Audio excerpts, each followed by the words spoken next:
to start Tuesday morning in places.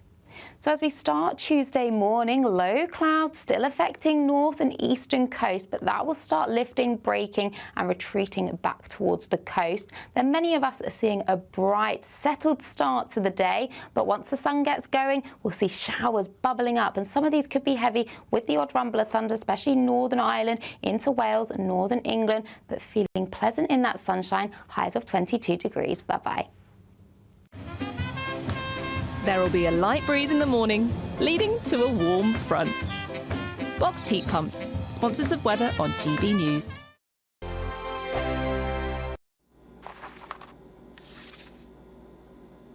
Crash Law 24 sponsors GB News traffic and travel report. Good morning. This is the latest AI travel news from GBnews.com. M4 eastbound is closed for electrical work between junctions 43 Landarcy and 42 Earlswood, with diversions expected. In Staffordshire, A5 148 southbound between A38 and A5 junction has 30-minute delays, clearing by 10:42. In Northamptonshire, A14 eastbound between junctions 15 and 16 faces a 15-minute delay, clearing by 10:55. M20 westbound in Kent has a collision causing 15-minute delays until 10:36. And on the trains, disruptions affect Avanti West Coast through Lockerbie and London Overground between Richmond, Clapham Junction and Gospel Oak. For more travel news, go to gbnews.com. Crash Law 24 sponsors GB News traffic and travel report. This is GB News, Britain's news channel. This must have been the most difficult time. Yeah, for him, yeah, obviously. But I noticed there's no mention of the one that happened to me when I was a Top Gear presenter, when I ended up upside down in a ditch just outside Ormskirk and had to burrow my way out of the wreckage. Gosh. I was then taken to hospital, having been scalped with numerous injuries, and was told to keep quiet and not tell anybody about it. And get this, had to ride back from the hospital to my house on a motorcycle. They just keep quiet about it, and they just paid off the guy whose Lotus Classic car was completely written off in the accident. Gosh. And the only trace of this incident is on my Wikipedia page, where at the bottom it says, "We love getting together as presenters so we could have a good laugh about what Steve Berry had crashed that week. Jeremy Clarkson, having a good old laugh at my expense." Well, Steve, I'm really sorry. I had no idea that had happened to you, and obviously, equally... nobody's got any idea what happened to me. They just had a good old laugh about it. I had to burrow my way out to that car like a badger. My hands were cut to shreds, and I had to ride home. Having been scalped, I had to have my scalp stapled back onto my head. They told me to shut up and keep quiet about it.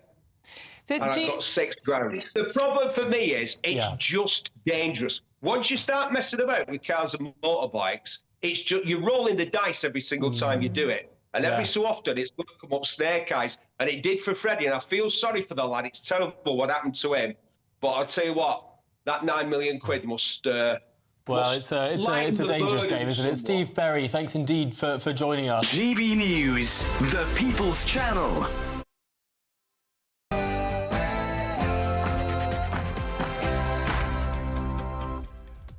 Good morning, it's 9:30 a.m. on Monday, the 19th of May, live across the UK. Britain's Newsroom with Andrew Pearce and Bev Turner. A reset with Europe, a reset with the EU.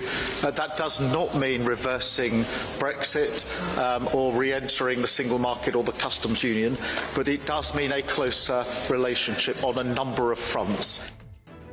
Fishing for trouble. Just minutes ago, Sir Keir Starmer is understood to have agreed a new deal with the EU, but there is a major caveat. The EU boats will be given access to our UK waters for fishing. Chris. That's right, so Keir Starmer agrees a deal to give 12 years access to EU trawlers. Jonathan Reynolds, the Trade Minister, gives this an 8 out of 10, but Kevin Badenoch says we're now rule takers, not rule makers. Has the great Brexit betrayal begun? When you get knocked down, you get back up. Former US President Joe Biden diagnosed with an aggressive form of prostate cancer. We'll get the latest. I can't think of anything that I've seen worse in my lifetime. I can't be silent about what's happening there. Goodbye, Gary. The BBC Match of the Day pundit is set to announce his resignation imminently, probably within the next couple of hours. It'd be interesting to see what he has to say. That's right, Gary Lineker expected to stand down from the BBC after 26 years. It follows a series of controversial social media posts. He's expected to say he no longer will host next year's World Cup coverage. So, yes, one tweet too many, but does that mean it's an immediate leaving, or is he still going to do Match of the Day on Sunday? The United States has, and still has, the highest healthcare expenditure in the developed world, with the worst health outcomes. Doctor on a mission. That's British cardiologist Asim Malhotra. That was me talking to him in Washington in January. Well, he's landed a top job as a US health advisor, ready to shake things up with nutrition, not medication. We'll have the latest. And the fairy tale that never was, the Duke and Duchess of Sussex mark their 7th wedding anniversary. Look back at just where it all went wrong. All went wrong, they're still married. James Corden for mayor. Apparently, the actor is hinting at possibly running in the 2028 London mayoral election. Would you vote for him?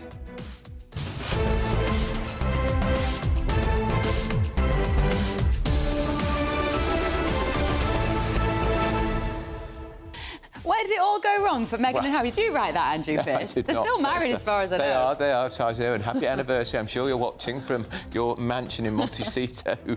As for James Corden, I'd vote for anyone if it's to get rid of Sadiq Khan. Well, quite, of course. But the thought is he'd replace Khan as the Labour mayor candidate. You know what, there are some celebrities in the public eye that I think, yeah, you do quite a good job. James Corden has never shown any interest in politics, none from what I whatsoever. can tell. And he's been in America for the last 15 years, so what does he know about London? He knows nothing. It's a gimmick. It is a gimmick. We'll be looking at that. Tons to get through this morning. And what's this EU deal going to mean for you at home? Let us know your thoughts. Betrayal. GBNews.com/your say to get involved. Here's Sophia Hill with your news.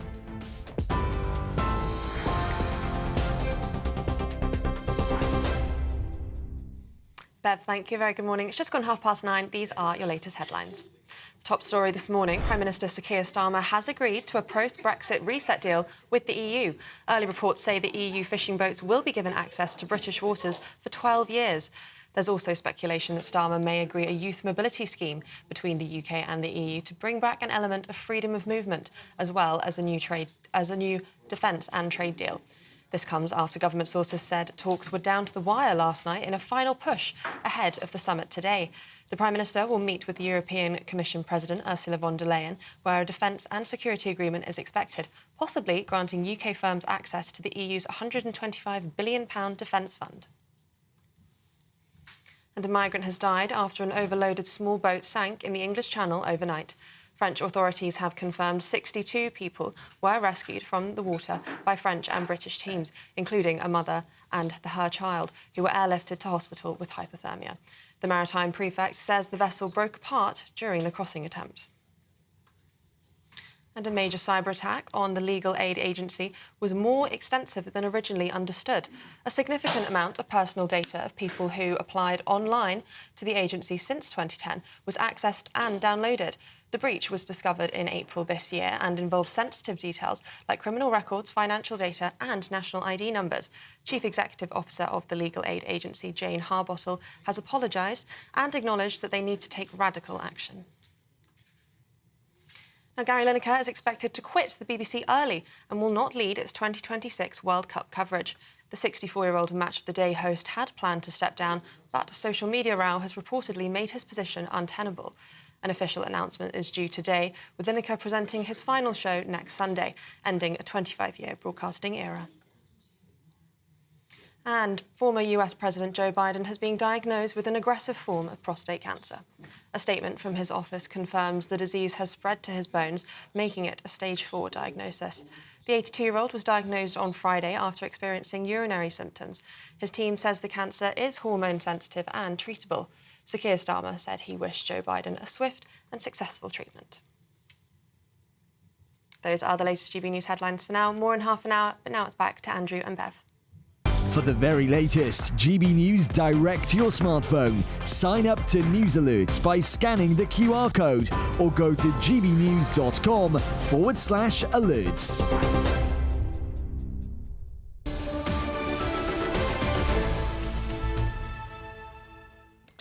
Very good morning, Britain's Newsroom with Andrew and Bev. It's a Monday morning and it is a busy one from a news point of view, isn't it? It certainly is. So the Great Betrayal, or the EU surrender deal, is underway. It's been signed, the deal between the Prime Minister and in this first summit with EU leaders since we left the European Union.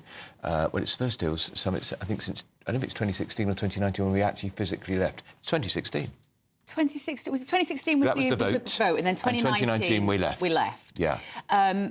It appears that the fishing community, fishermen, have had a raw deal all of that time, haven't they?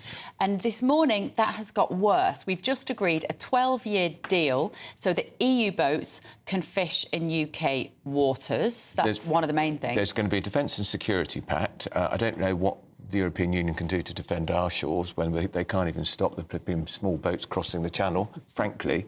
And we're also going to pay into a fund which will enable Britain to be able to compete for defence contracts in the EU. But we don't know yet how much money that will be. That's hundreds of millions of pounds. One of the reasons we left the EU is because we were sick to death of writing large cheques to an unaccountable, undemocratic body. And we're also, because we're going to sign up to their regulation on food and agriculture, the European Court of Justice in Luxembourg, bang, back in our lives again. Let's get the latest. Christopher Hope is there in Westminster this morning, our political editor. Good morning, Chris. What else do we know? Can you give some reassurance to GB News viewers and listeners that this is in our best national interest? I can't yet, I'm afraid, Bev and Andrew. Morning to you both from the heart of Westminster. We're expecting Sir Keir Starmer to arrive here within half an hour. The red carpet has been rolled out for him, and of course Ursula von der Leyen is the European Union President. They will then present this deal. It's been done. What we're told is a 12-year agreement for EU fishing boats, mainly French and Spanish trawlers, to access UK waters. That deal expires in 2038. Fishing was the big issue, of course, back in 2016. In fact, I was with Nigel Farage when he was discarding mackerel or herring, I think, outside the House of Commons to indicate how the EU fleets were thrown to the discard issue of throwing away fish. A big issue. He is very cross. Farage has told me just now this is an abject surrender, he says, the end of the fishing industry in this country. That's a big deal. There'll be no time limits in our favour now on food and agricultural movement across the borders. That means, according to the government, that you can now sell, or will be able to sell, fishing UK sausages, beef burgers and the like in the European Union. And that's why Jonathan Reynolds, the business secretary, gave this deal a solid 8 out of 10. UK students can join the Erasmus scheme and go overseas to work in universities for a year or so when they want to. Passport e-gates, you go on holiday, you won't need to queue to get your passport stamped in the same way, although each individual country must allow that. Also, artist visas will be allowed. I don't think yet there's a deal on the EU Defence Fund. That's £126 billion defence part of defence cash for defence contracts.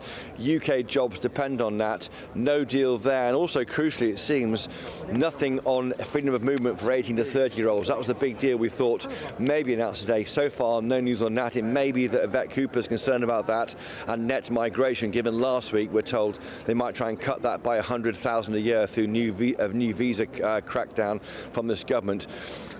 The politics, well, Kevin Badenoch is saying we are now going to be a rule taker, not a rule maker. She, of course, is leader of the Conservative Party. Labour will say that they fought the election last July on this, getting a better deal as they see it on Brexit, and they'll say that's what they've got. It depends what do you believe Brexit is. If it's about sovereignty, the government will say, well, they haven't gone into those three areas: customs union, single market, or freedom of movement. But for many, selling out our fishing right and more to come, possibly, is a big Brexit betrayal. That will be the debate all day today on GB News.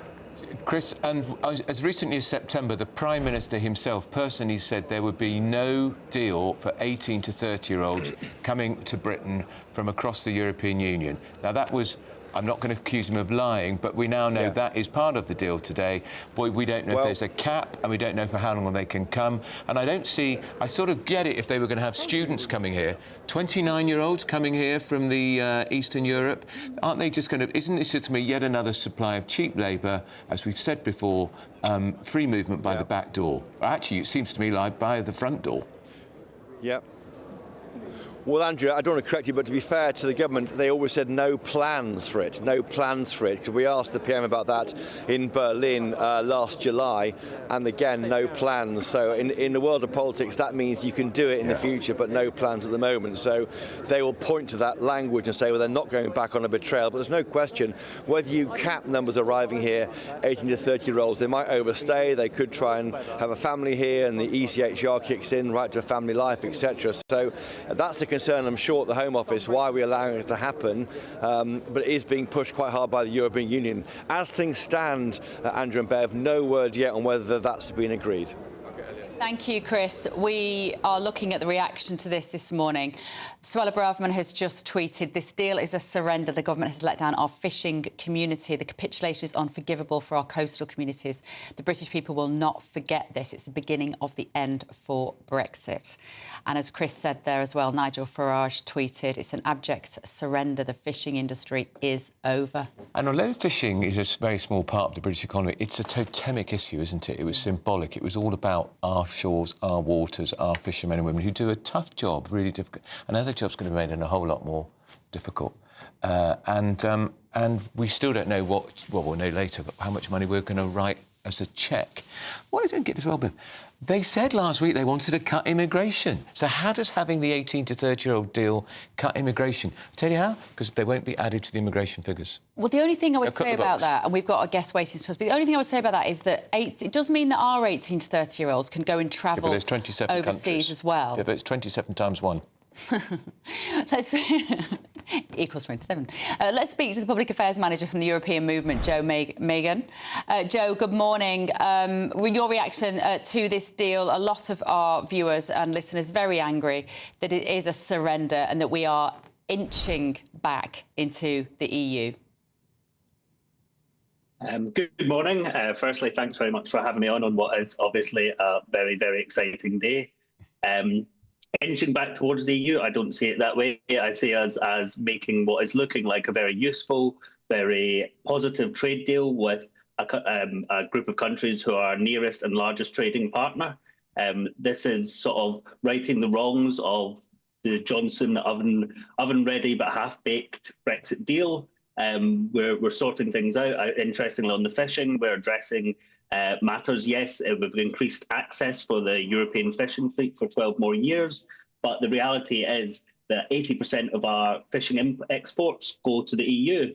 These fishermen have been struggling for the last 5-7 years, and one of the reasons they've been struggling is they have not had the ability to export their fish to Europe, especially on things like shellfish.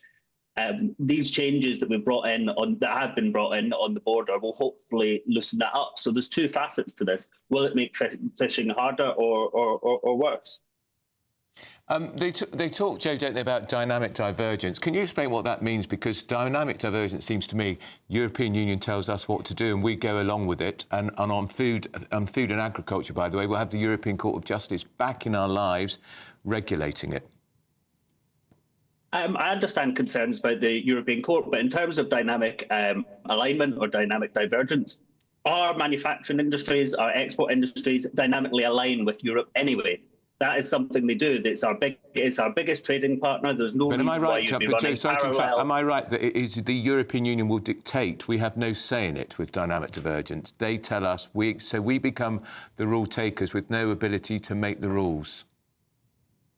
Well, we have the option to diverge from those rules. It just means that we won't be able to trade in the same way with the EU. At the moment, we are rule takers, not rule makers, and we became rule takers, not rule makers, because we left the European Union. When we were part of that, we were part of the rule makers. 90% of the rules we're talking about were actually written while we were part of the European Union. So what we're doing now is we're just agreeing, essentially, to comply to rules that we know are of a high standard and that we're probably doing in this country anyway. OK, Joe, thank you so much. We're going to be obviously Joe is in favour of Well, the European movement has been campaigning to get us back in the European Union. And remember, quite a lot of its patrons and presidents are very senior Labour MPs. We are definitely one foot back in the European Union. All I keep thinking about is the people that voted to leave. And I wasn't one of them. I voted to remain. I have had what you might describe as somewhat of an awakening in the last few years. And I'm very pleased that we do not have to be at the behest of Brussels. So An unelected European Commission. Completely. Who seem to take a huge amount of our taxpayers' money for a small advantage, like you can go through facial recognition at your the passport control. I don't want to do that. This is what ministers are going to talk about all day and tomorrow and all week. Well, at least you don't have to queue now when you and of course it is inconvenient, but tell that to the farmers, the fishermen and the farmers. I mean, we can now add fishermen onto the list of people that Keir Starmer has managed to upset whilst he's been farmers in screwed over with the changes in inheritance tax, and also they'll now have lots more European Union food imports flooding in, and the rules will be changed on food. We've got to conform to European rules. Right, still to come, busy morning. Gary Lineker is going to resign from the BBC probably in the next couple of hours. But first of all, here's the weather forecast in Europe. And no doubt he'll be laying on a sun lounger any day now. I hope it doesn't rain. Don't worry about it. It'll spoil our holiday. Relax, we're totally covered. All Clear Travel Insurance sponsors GB News Travel Destinations forecast.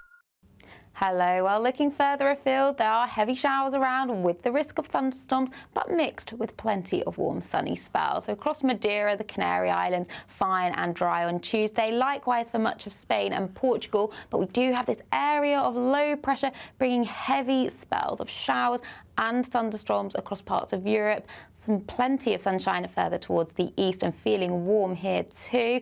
Otherwise, sunshine and showers, highs of 26. All Clear Travel Insurance sponsors GB News Travel Destinations forecast. Headliners on GB News 11 p.m. every night. It's got 3 top comedians going through the next day's newspapers so you don't have to read them, which is great. That's a good point. He's lying. I mean, maybe he's not lying. That's Headliners every night from 11 p.m. and 5 a.m. as well on GB News, Britain's news channel. Nana Queer, weekends from 3 p.m. Today I'm joined by a nurse and an abuse survivor, Karen Danson. Now, when working at the County Durham and Darlington NHS Foundation Trust, she says that she had to beg her bosses not to let her male-born nurse, identifying as a woman, use their changing rooms, so the female changing rooms. Karen was abused by her father as a child, and this brought back traumas relating to years of abuse. Now, Karen and other Darlington nurses have launched a discrimination claim against their employees.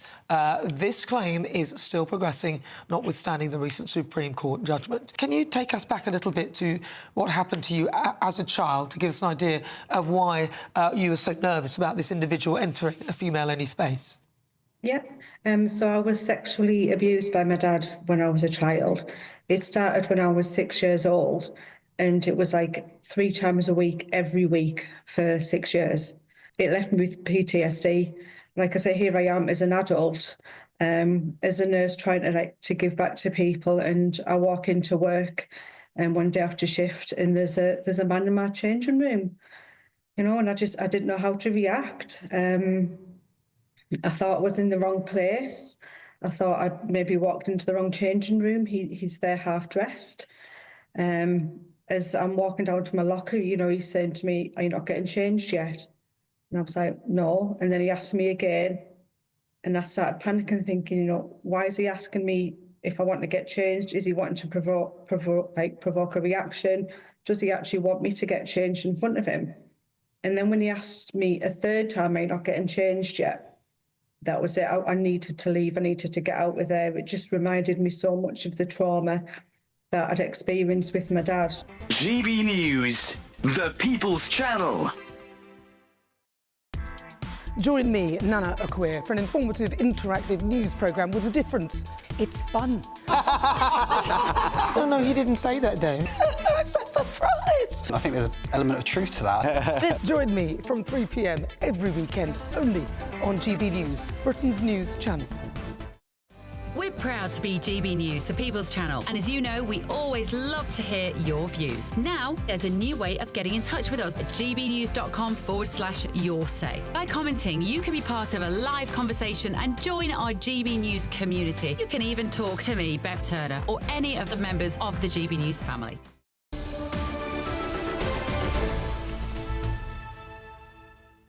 (9:51) Britain's Newsroom on GB News. Well, Lineker, Gary Lineker, finally, we think he's going this morning after 26 years with the Beeb. Of course, the Match of the Day star has been putting out all sorts of controversial social media posts. The latest one, Paul Coit, that did for him was his comments on the Gaza situation, and he used a rat emoji, which is an anti-Semitic trope. He reposted it. He reposted. He said he didn't know the rat was significant, even though it was used by the Nazis all the time in the 1930s. Well, you should check his facts when you're straying into the cauldron of Middle East politics, Israel, Gaza, and you work for the BBC and you're Gary Lineker, you've had all this controversy. Check your facts, mate. I think so. I think the argument is the fact, he said, well, I didn't see the rat on the picture, but then when it was spotted and then when he got a reaction, then he took it down and he did apologise.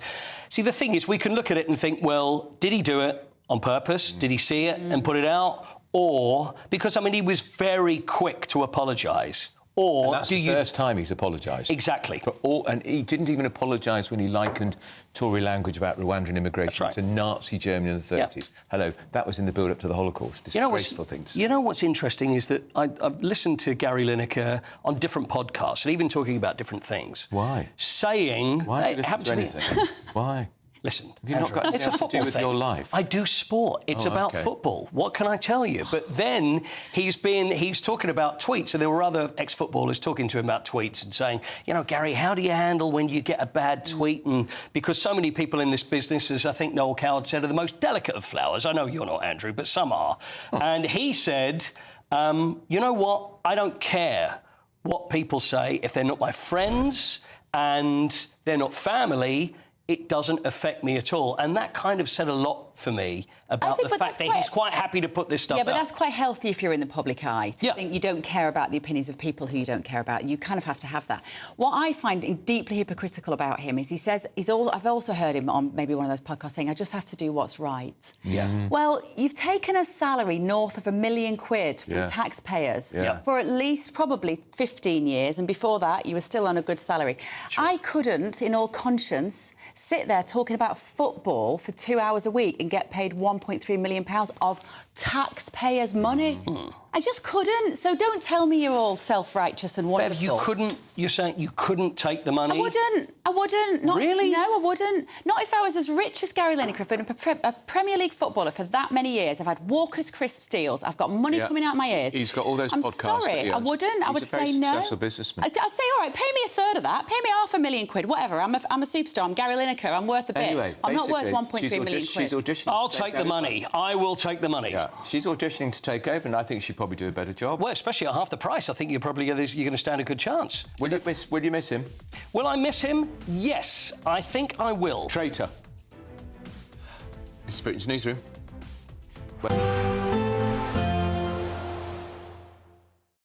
Expect a warm front, moving from the kitchen right through to the rest of the house.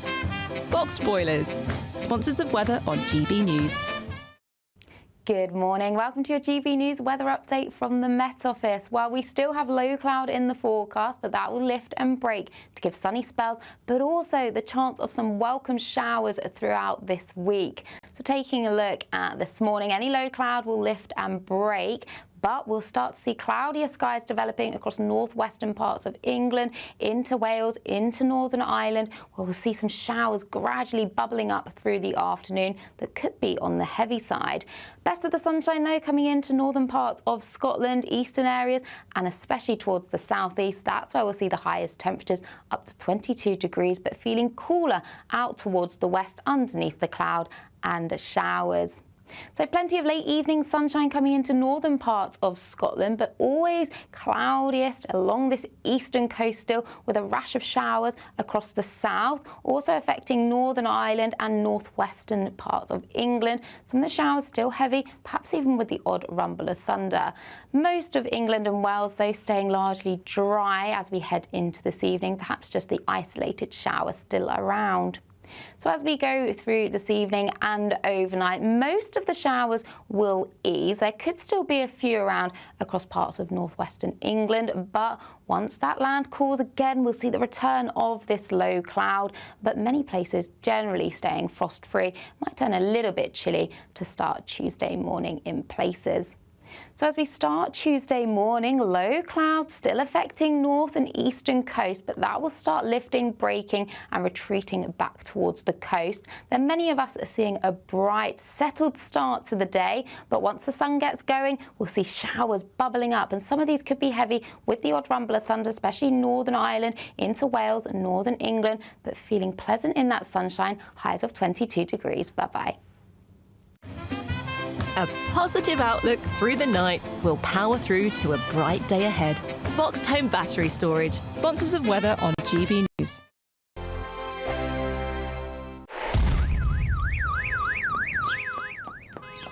Crash Law 24 sponsors GB News Traffic and Travel Report. Good morning, this is the latest AI travel news from gbnews.com. In North Tyneside, delays persist on the A1 northbound due to a collision between junctions A1056 and A19. In Nottinghamshire, a collision on the A52 eastbound between the M1 and A607 closes one lane. In Wales, the M4 eastbound between junctions 43, Landesey and 42 Earlswood has lane reductions and closed slip roads for electrical works, with diversions in place. Congestion persists on the A14 eastbound between junctions 15 and 16. And on the trains, expect disruptions on Avanti West Coast and delays on London Overground routes. For more travel news, go to gbnews.com. Crash Law 24 sponsors GB News Traffic and Travel Report. What does it feel like to be a Great British Giveaway winner?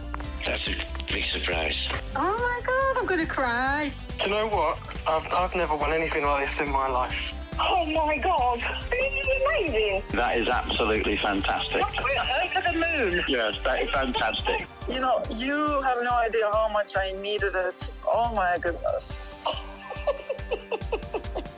That's wonderful. Oh, thank you. Oh, thank you so much. I was gobsmacked. Thank you, GB News. I'd say don't hesitate, do it. If you're not in it, you've got no chance of winning it. Thank you. You weren't expecting to get that call today, were you? No, I wasn't. You really could be our next big winner. Head over to gbnews.com/win now to find out how and get your entry for the Great British Giveaway. Great prizes, even greater wins. Westminster's full of talk, but out here, it's the real world. Am I allowed to talk now? No, that's it. This is where it matters, real people and real lives. That's what politics is all about. The fact is Trump made a good start. No. Straight answers, no spin, and just a couple of pints. How many fingers have I got up? About 10. So join me for Lee Anderson's Real World every Friday at 7 p.m, only on GB News. The People's Channel, Britain's news channel. Hi, I'm Michelle Dewberry, and my show is your opportunity to cut through all the noise and dive in headfirst to some robust debates. Ideas clash. Situation, no, isn't it? No, because the failure is you're deliberately avoiding my point. Nothing's held back. And if you think this is the end of it, wait for more. And we do not shy away from the difficult stuff. Sometimes I want to shake people and say, if only you understood. So join me on Jubes & Co. weeknights at 6 p.m, only on GB News, Britain's news channel.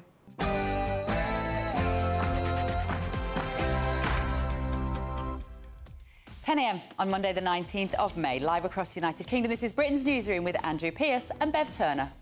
Fishing. A reset with Europe, a reset with the EU. That does not mean reversing Brexit or re-entering the single market or the customs union, but it does mean a closer relationship on a number of fronts. Do you believe a word of him? Sir Keir Starmer has agreed a new deal with the EU, but there's a major caveat. It's going to give EU boats fishing access to UK waters for up to 12 years, we think. That's right. So Keir Starmer has agreed what looks like a 12-year deal for EU trawlers to access the UK British waters. Jonathan Reynolds, the Business Secretary, tells GB News in the first reaction to the deal by any government minister is a good 8 out of 10. But Kevin Badenoch, the Tory leader, she says we're now rule takers, not rule makers. And Nigel Farage says it's an abject surrender, the end of our UK fishing industry. Has the great Brexit betrayal started? I'm looking to my right here because we're expecting Keir Starmer here any moment now, but not here just yet. So that we can see, Chris, that there are politicians arriving. Sir Keir Starmer, have you sold out the fish? Sir Keir Starmer, have you sold out the fish? Have you sold out the fishermen, Sir Keir Starmer? Is this the Brexit betrayal? Nice try, Chris. Sir Keir Starmer How could he not respond to your questions? Yeah, I did my best there. I did well my done, best Chris. for you both. I'm asking the questions you and our viewers want to hear answers. Is it a Brexit betrayal? He looked at me and then walked in. So we'll hear later from him in a press conference. GB News will be there, hopefully asking a question. But concerns, I think, already across the people who backed Brexit, who wanted to leave the European Union back in 2016. Why on earth are we giving 12 years access? And notably, I think, from so far what we hear, there's no actual deal yet agreed on UK defence, the defence fund, and also nothing on allowing 18 to 30s freedom of movement. You're hearing now, by the way, Beethoven's Ode to Joy playing very loudly here in central London. Today is all about Brexit. Yeah, so that's that. What's he called? That protester, Chris? Yeah, that protester who's playing that music. He's the one who. Called, well, we don't name him, but he's the one who, when the mention him on air. Yeah, no, when the Prime Minister launched his election campaign in the rain, there was a similar musical distraction at the end of Downing Street, and of course they are playing Ode to Joy, which is the anthem of the EU. Because he's delighted by the deal, of course he correct? Is. Yes. So somebody that's devoted years of his life shouting in a megaphone at Westminster is celebrating this morning. That pretty much tells you everything you need to know. That's right. Well, Ode to Joy is the unofficial European Union anthem. We're expecting to see Ursula von der Leyen here very soon. She, of course, is the European Union president. So far, the deal as we see it is 12 years access to British waters expiring in 2038. That's French and Spanish trawlers. One person very annoyed with that, who actually has a fishing boat, a commercial boat, is Nigel Farage. He has told me moments ago it's an abject surrender, the end of the fishing industry. Suella Braverman, of course, the former Brexit minister and former Home Secretary, she says the deal is a surrender. The government has let down our fishing community. We are live all day on air with fishermen across the country. They are concerned. They say this is why we left the European Union, to give us access and control of our waters. Why on earth are we giving it away, and what for? It seems it will be a deal on food and agriculture, so no delays of food and products crossing the borders. Jonathan Reynolds told GB News just after 9 p.m. That's the only reaction so far anywhere to GB News, by the way, from the Business Secretary. He says that you can't currently sell UK sausages made in Richmond, Yorkshire, into the European Union, so beef burgers and that kind of thing can be sold in the future. That's a good thing, but some would say, why is this deal worth it? We'll become rule takers, not rule makers, because we'll be subject to the European Council. 1 second. David Lammy, have you sold out Brexit? David Lammy, have you sold out the fishermen? Is this what they wanted when they voted Labour? That's David Lammy. He's the Foreign Secretary arriving there. I think Stephen Doughty, he's number 2, who's the Europe Minister. Nick Thomas-Symonds, who negotiated this deal in the Cabinet Office, he's already gone in and he's welcomed Maros Sefcovic, who's the negotiator for the European Union. Chopper, what do we know this morning about the movement of people with this deal, for anybody that's just tuning in? What's it going to mean for migration? We don't know yet on that, Bev. The issue of 18 to 30-year-olds, giving them access, allowing to move between the European Union and the UK for those under 30. We don't know if that's happening yet. It's not been talked about in the briefings we're getting so far. Students in this country will be able to join the Erasmus scheme. Any parent of teenagers or early 20s young adults will know that they can go and work overseas and be part of universities there. That will happen. There might also be the deals on passport e-gates, so when you queue to go on holiday, rather than getting stamped, and as you are currently when you go to the European Union, you can go through the e-gates. That's quicker. That'll help business and tourists, and also artists visas. They'll be allowed, make it easier for UK bands to tour on the continent. But some two big ticket items we don't know yet is nothing agreed yet on access to a massive European Union defence fund, £126 billion. We want our UK companies to get access to that to help support the Ukraine war effort and, of course, support jobs here. And also, as I say, nothing on 18 to 30s. And this idea, this quite a boring thing about food products, agricultural products going backwards and forwards. Why that matters is we have unlimited access to that those checks are being lifted, but we become rule takers, subject to rules ordered by the European Union and the European Court of Justice. We can't make those rules being outside the European Union. Big concerns, although denied by Jonathan Reynolds an hour ago, that this might hinder our attempts to do other trade deals around the world. So lots to talk about. You're hearing, of course, more protest songs being played. It's like having a kind of revisiting the nightmare of those Brexit years after when no deal could be done, I think, for many people. Who else are we expecting there this morning? And is it significant that we are hosting this summit as opposed to being summoned to Brussels? Yes, we're expecting Ursula von der Leyen, the European Union President, to arrive imminently, and that's why I'm looking over my right shoulder here.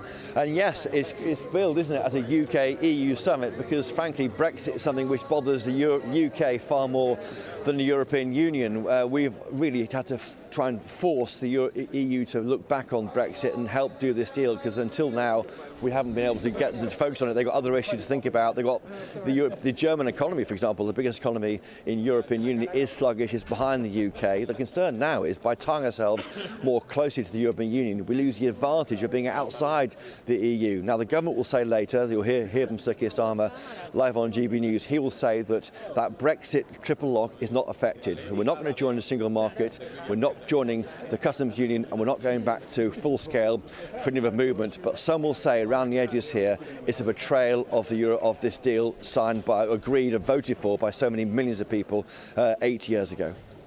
On the 18 to 30, the movement of allowing 18 to 30-year-olds to come here, do we know, is there going to be a cap? Do we know how long they can stay here for? And can they bring their families with them? What if they get married? I mean, what are the consequences? Well, you're listing all the problems with it, aren't you, there? If they got married or had children, then they can stay here under the European Convention on Human Rights. So Article 4, I think, is right to family life. So, yes, you're right, Andrew. And we're told it's modelled on other deals with Australia and other countries where there's a capped limit on people coming here, 18 to 30-year-olds. We don't know anything about this at all. That is what we're looking very closely for.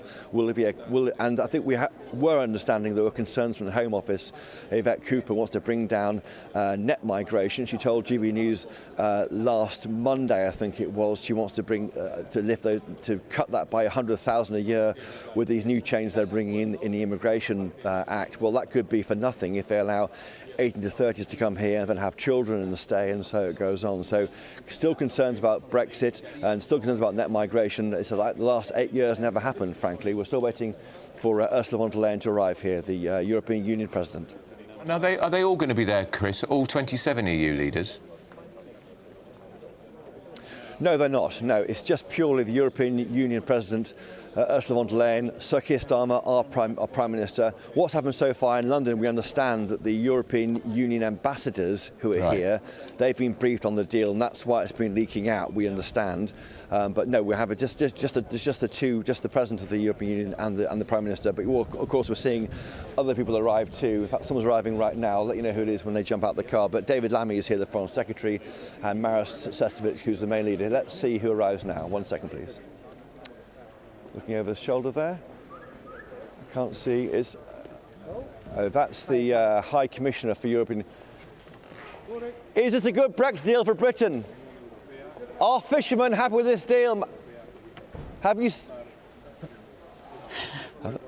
Well, nice try, Chris. She replied. Now, that is the Chris, the European Union High Representative for Foreign Affairs, and she was saying, I think saying is a good deal. So that's the first most senior European Union official to arrive so far. I mean, honestly, given that this country voted for Brexit... Staggering, isn't it?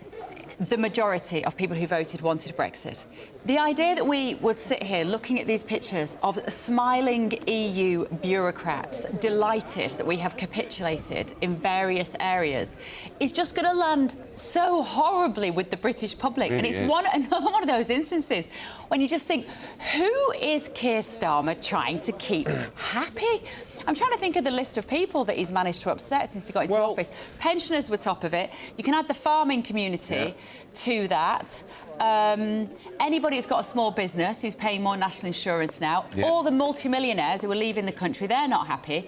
And now let's add the fishermen. And also, remember, it's not just about the fishermen.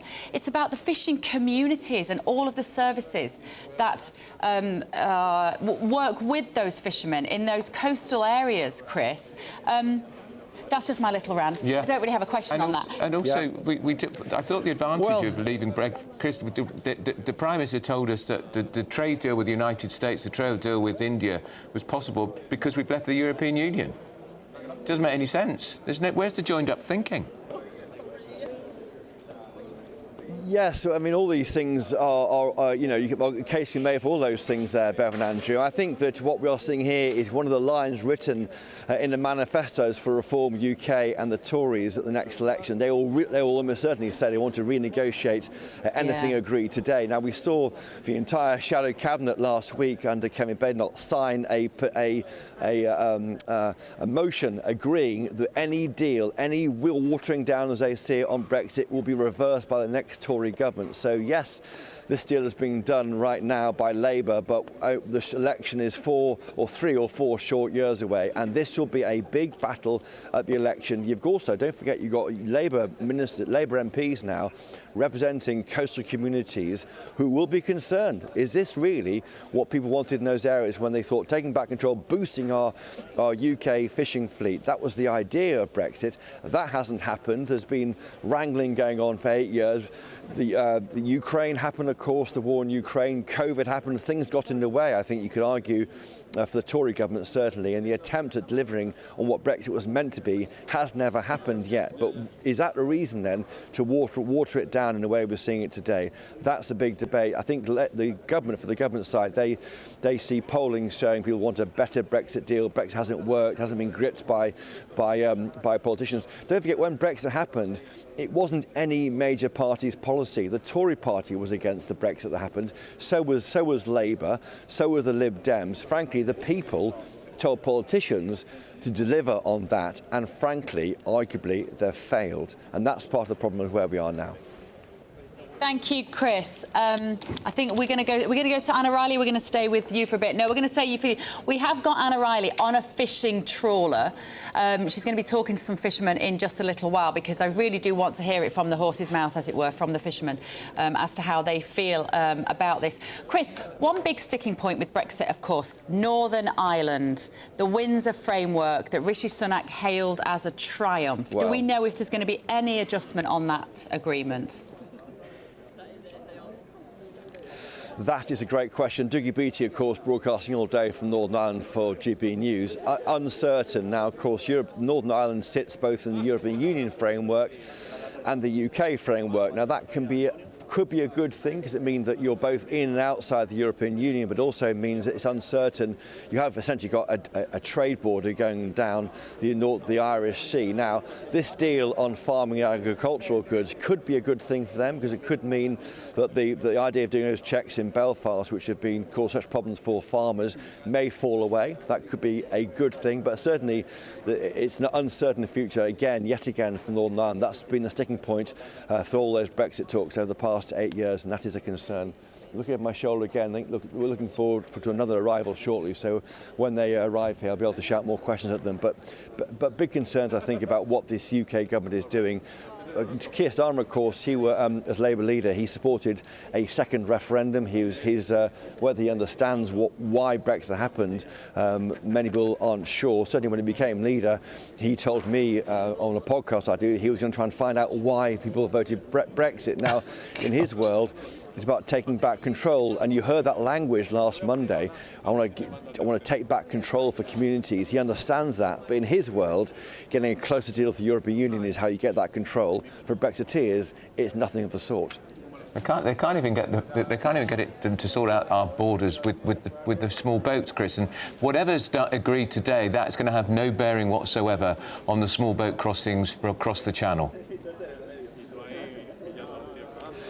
No, it really won't. I mean, it goes out saying that those arriving by small boat don't need passport e-gates. I mean, let's be honest about it. They arrive here and they're welcomed into a hotel and given all sorts of things that many would say actually attracts more people to come across them and risk that journey. And of course, figures are so far this year up 35%. The Tories say that's because the Rwanda plan was deporting people to Rwanda, but in fact, that's of course not what the Home Office say or the government says. So, yeah, big concerns here about why on earth we're doing this deal, why it's needed.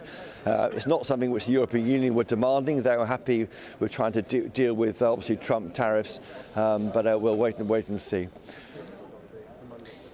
Thank you, Chris. I'm just looking at our inbox here. Brian, good morning, Brian. So Starmer's just looking to get a job in Europe when he gets booted out of here. Andy says Starmer will ignore the British public as he always does, but his party can see what's coming, the complete destruction of the Labour Party by reform. Labour continue to prove they cannot be trusted and are backstabbing traitors to the UK. The revolution is coming. The inbox is furious Thought it would be. this morning. Yeah. And it's not just about reneging on what they see as some fundamentals of the Brexit deal, Chopper.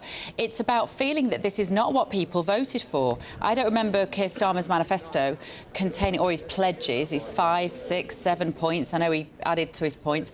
One of them saying that he wanted to develop closer ties with Europe. Well, that's right, and we had no actual detail on what that meant until today. So back in the election campaign, a closer deal, closer alignment, or a better working relationship with the European Union was all people have voted for. So I'm not surprised people are furious, because this is the first time we've seen any detail on what that pledge meant, and that debate will rage throughout the week. There'll be probably a statement in the House of Commons later.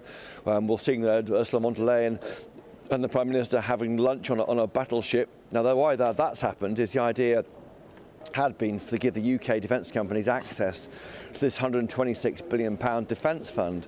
As things stand, that hasn't happened yet. I think there's a briefing happening over my cameraman's shoulder, which we may get some more information out from the government shortly on what this deal looks like. But as things stand, we don't think there's been anything agreed yet on defence. We don't think anything agreed on 18 to 30 freedom of movement. But yet again, I think it's triggering a lot of people who felt that when they voted for Brexit, they were voting back for sovereignty, they're voting back for giving more support for our fishing communities, where it's been so difficult over the past 30, 40 years with those European Union trawlers plundering our waters. Is this what it's about? Is this really where we are then? That's a concern for so many viewers and listeners. All right, Chris, thanks for that. That's Chris Hope, who will stay with us, who's at Lancaster House, where this summit's taking place. They are awaiting the arrival of Ursula von der Leyen, who's the European Commission President. We're going to talk now to GB News reporter Anna Riley, who is with in Scarborough. Yeah, in the heart of the fishing community. Anna, good morning, and all over to you. Good morning. Yes, you join us currently at sea. We're just off the coast here in Scarborough. Magnificent views. We've even seen some porpoises, but not a good day for the fishing community. I'm joined by Danny Normandale. He's been a skipper for 31 years, a fisherman for 36.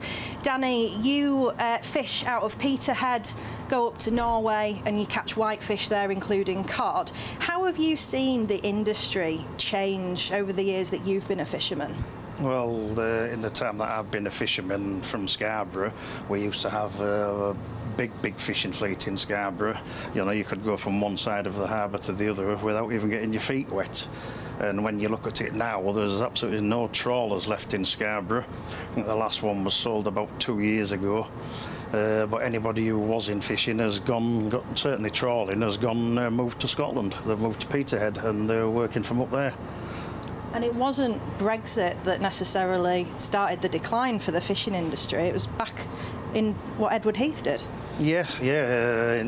Edward Heath sold out the fishing industry to the then EEC as a last-minute deal, I believe. And what has Brexit done for you? Well, Brexit, we were supposed to take back control of our own waters, and that certainly hasn't happened. Victoria Prentice was more interested in the nativity play than she was reading the regulations or trying to get us a good deal. And how does it feel today hearing that EU has access to our waters for up to 12 years? Well, we just don't have a strong government, do we? We should be taking back control of our own waters as it was promised. Our government isn't strong like the French or Spanish because they look after their fishermen.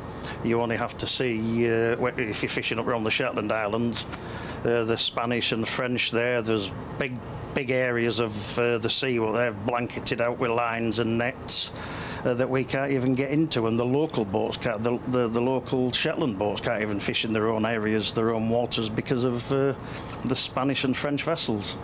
Thank you so much, Danny. Thank you for letting us join you aboard the Ardent here this morning. And we're going to be in Scarborough all day today speaking to fishermen about this EU-UK summit and what the deal for fishing means to them. Thanks, Anna. That's Anna Riley, who's on a fishing trawler in Scarborough. But rather smart, that fishing trawler. Lovely. Honestly, those guys do the most remarkable jobs, don't they? I heard what he said. He's not happy about the EU fleet descending on our fishing waters, so we're led by a weak government. Yeah. It was a pretty weak government that we got rid of. We've got Alex Armstrong and Matthew Talbot in the studio with us as well to reflect on this breaking news this morning, but we're going to go back to Christopher Hope in Westminster. He's at Lancaster House for this summit with Ursula von der Leyen, who's the President of the European Commission. So she's the most powerful unelected official, it has to be said, in the European Commission, and they have agreed the deal already, so this is really all PR. It really is. Chris, for anybody that's just tuning in this morning, would you mind just summing up for us what we know about our new relationship with the EU? Thanks, Beth. Thanks, Andrea. Welcome back. I'm looking over my right shoulder because Ursula von der Leyen is about to arrive in the same car as Antonio Costa. Those are the two most senior officials from the European Union. One is the President of the European Union, Ursula von der Leyen, and Antonio Costa is the President of the European Council. Those two individuals run the show over in Brussels. They're arriving imminently over my right shoulder, and we'll bring that picture to you as soon as we get it. The deal, as we understand it, is the UK is allowing the European Union trawlers, mainly French and Spanish trawlers, 12 years access to UK waters. The deal expires in 2038. The UK had wanted, we understand, a 4-year extension. They've demanded 12 years and got it. God. In return, we've got no more checks on food and agriculture going to and from the European Union and the UK. That means, for example, as we heard from earlier from Jonathan Reynolds, the Trade Secretary, he says that means that UK sausages, Richmond sausages, he said, can be sold in the European Union without any checks, food going off in trucks while it's waiting to be cleared. That won't happen. The UK can also join the Erasmus scheme, passport e-gate, so we're no longer being stamped. If you go on holiday to a European Union country, you can just scan it on one of those whizzy gates where you look into a screen and get waved through. That's good for business and for tourists. Artist visas, they'll also be lifted, so much easier for UK bands to tour on the continent. Nothing yet on access to the European Union Defence Fund. That's £126 billion worth of contracts to support the war effort with Ukraine and, of course, and to help UK jobs. And also nothing yet on 18 to 30, freedom of movement. That's the big issue, I think, which many thought might damage bringing down net migration. I'm hearing some engines revving to my right here. This could be Ursula von der Leyen arriving. And here she comes now with Antonio Costa. So you'll see them getting out shortly. Let's see. It's Ursula von der Leyen and Antonio Costa, the European Union Commission President and Council President. Let's see where they are. Mr. Costa, have you sold out UK fishermen? Ursula von der Leyen, is it a sellout for UK fishermen? EU-UK relations behind. Have you sold out Brexit, Sir Keir Starmer? Is this what Britons voted for last July, Sir Keir Starmer? Including, controversially, this is a Brexit surrender deal for so many people. Fishermen to fish in British waters. Why are you doing a deal that sells fishermen down the river? Why is this happening? Tuesday in UK EU relations. You can see behind me the UK Prime Minister. There you have Ursula von der Leyen, Sir Keir Starmer and Antonio Costa there, the three individuals doing this deal. Have you sold out the fishermen? And there you see it. That is the arrival here. This summit is now formally underway. Sir Keir Starmer is there welcoming Ursula von der Leyen, the European Union President, with Antonio Costa, who's the European Council President. Welcome here at this central London location. This deal is about to be signed in public.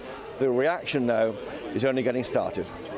Thank you, Christopher Hope. I do like it when our reporters actually heckle, not just report on the stories. Well done, Chopper.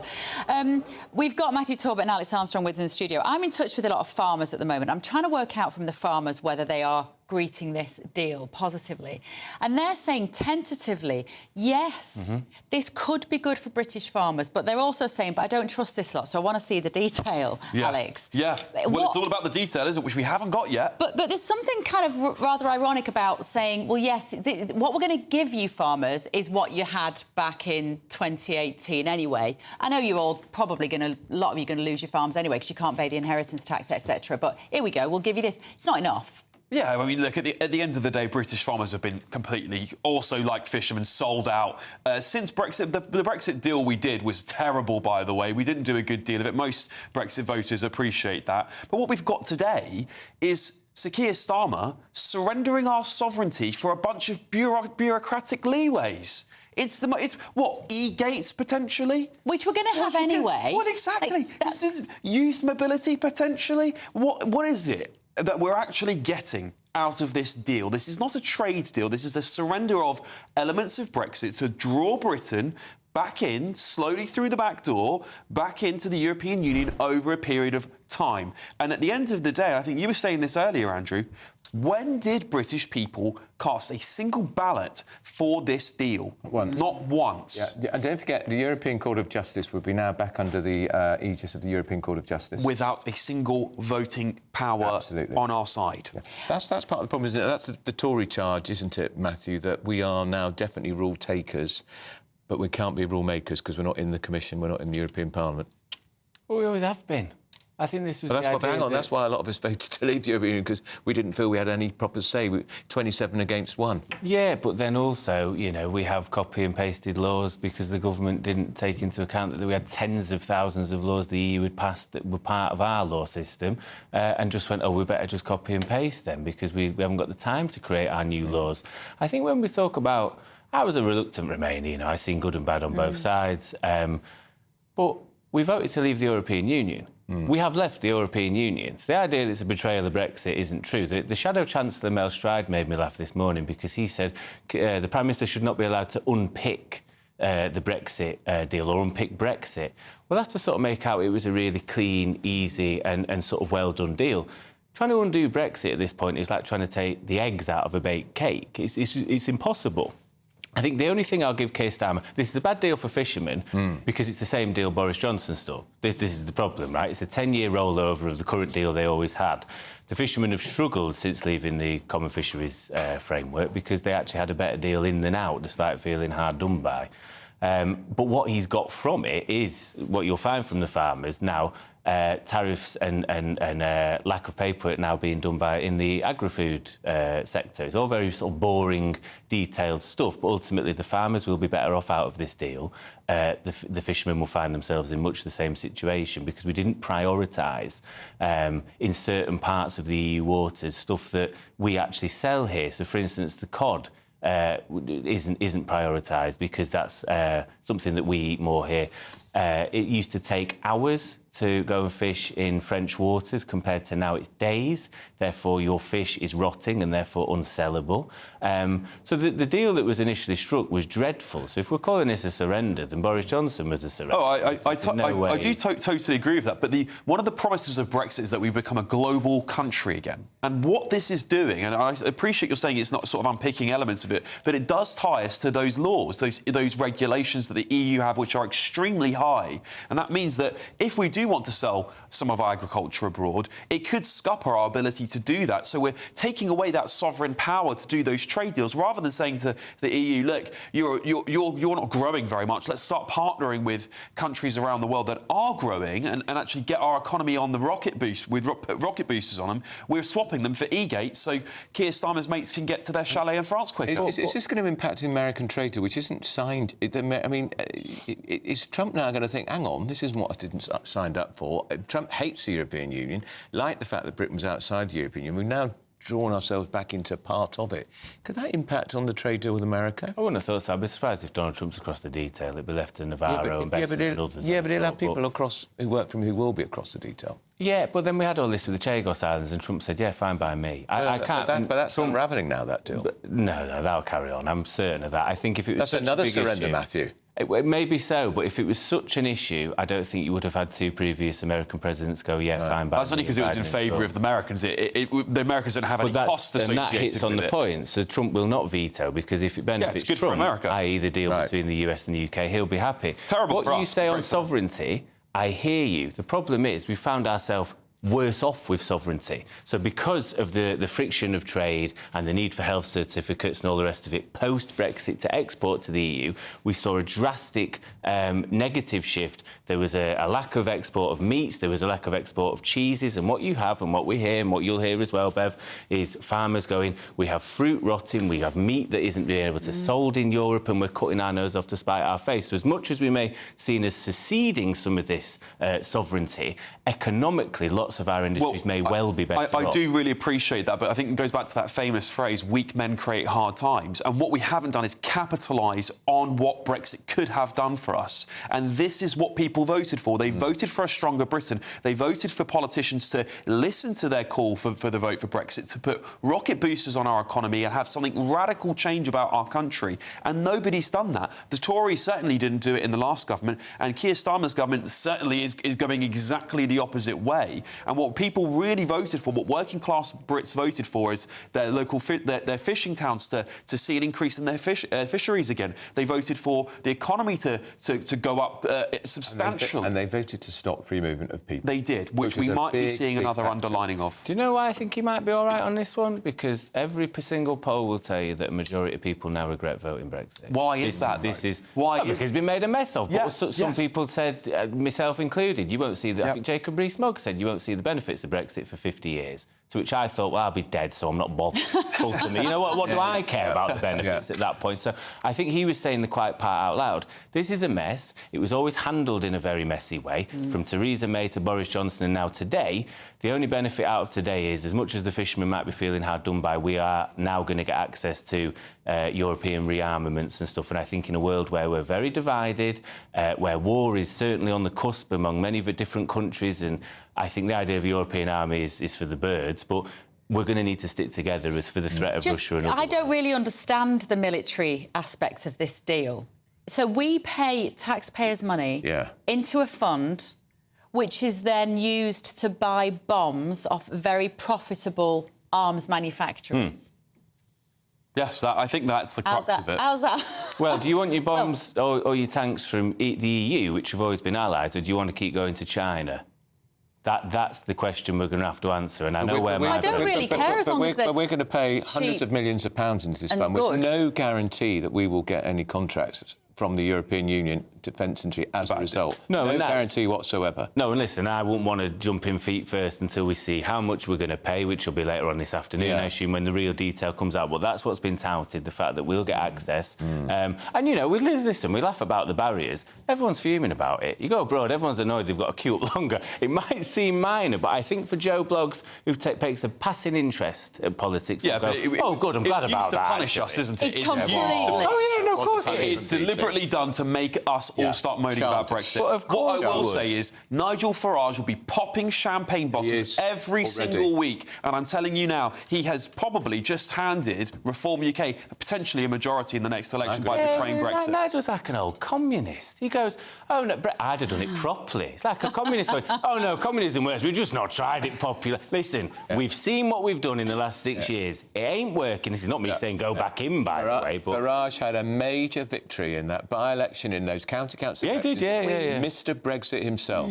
People in those seats still support Brexit. And we are going to follow this story all morning. First, though, we've got to get the headlines with Sophia Hill in the newsroom.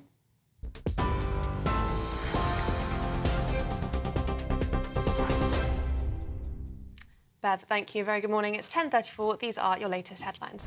The top story this morning, Prime Minister Sir Keir Starmer has agreed a post-Brexit reset deal with the EU.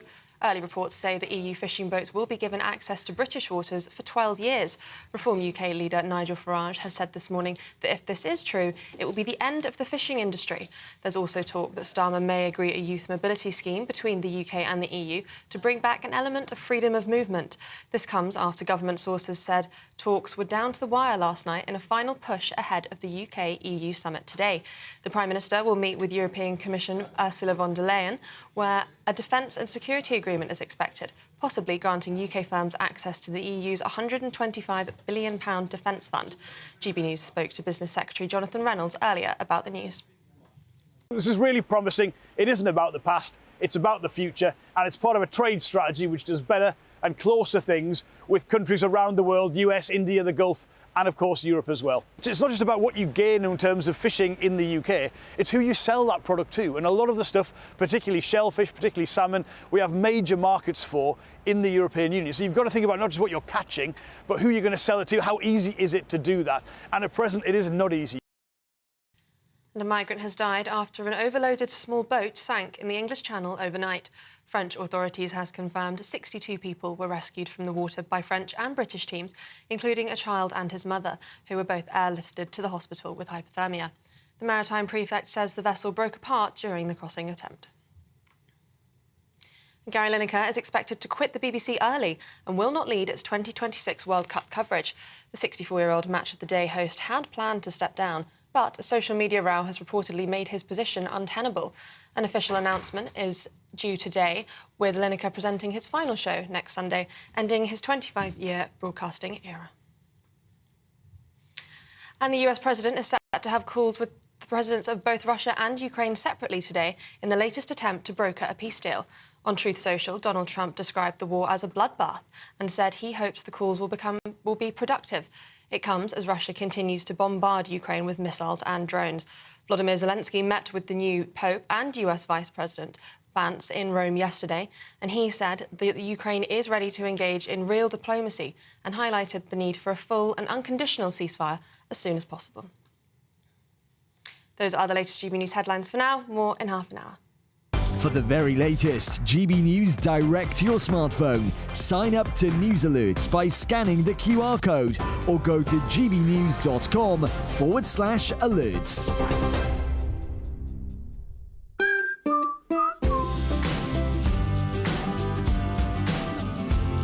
Done. My Claim Group sponsors the GB News Finance Report. Here's a quick snapshot of today's markets. The pound will buy you $1.337 and €1.186. The price of gold is £2,422.18 per ounce, and the FTSE 100's at 8,632 points. Done. My Claim Group sponsors the GB News Finance Report.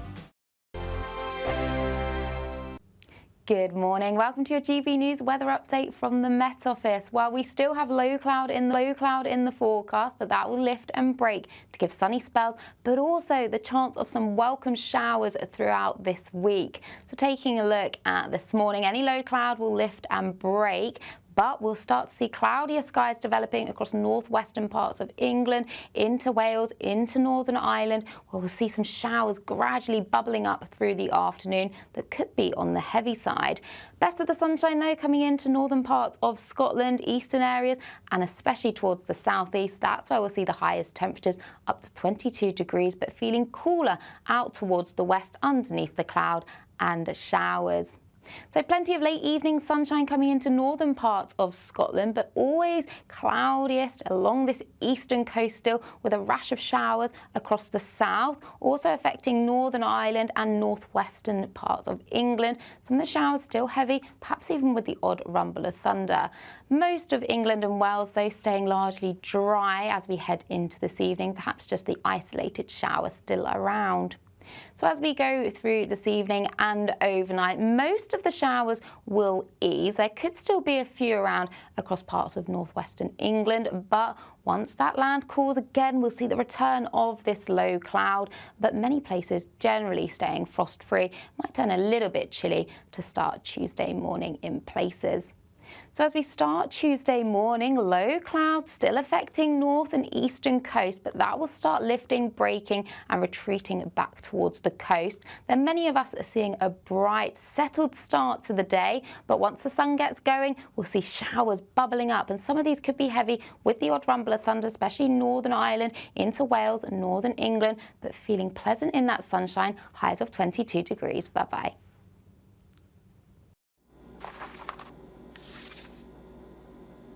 Crash Law 24 sponsors GB News Traffic and Travel Report. This is the latest AI travel news from gbnews.com. In Doncaster, all lanes are closed on the M18 northbound due to roadworks between junctions 4 and 5.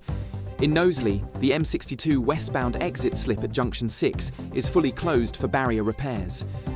Roadworks on the M6 northbound in Solihull have closed 2 lanes between junctions 4 and 6.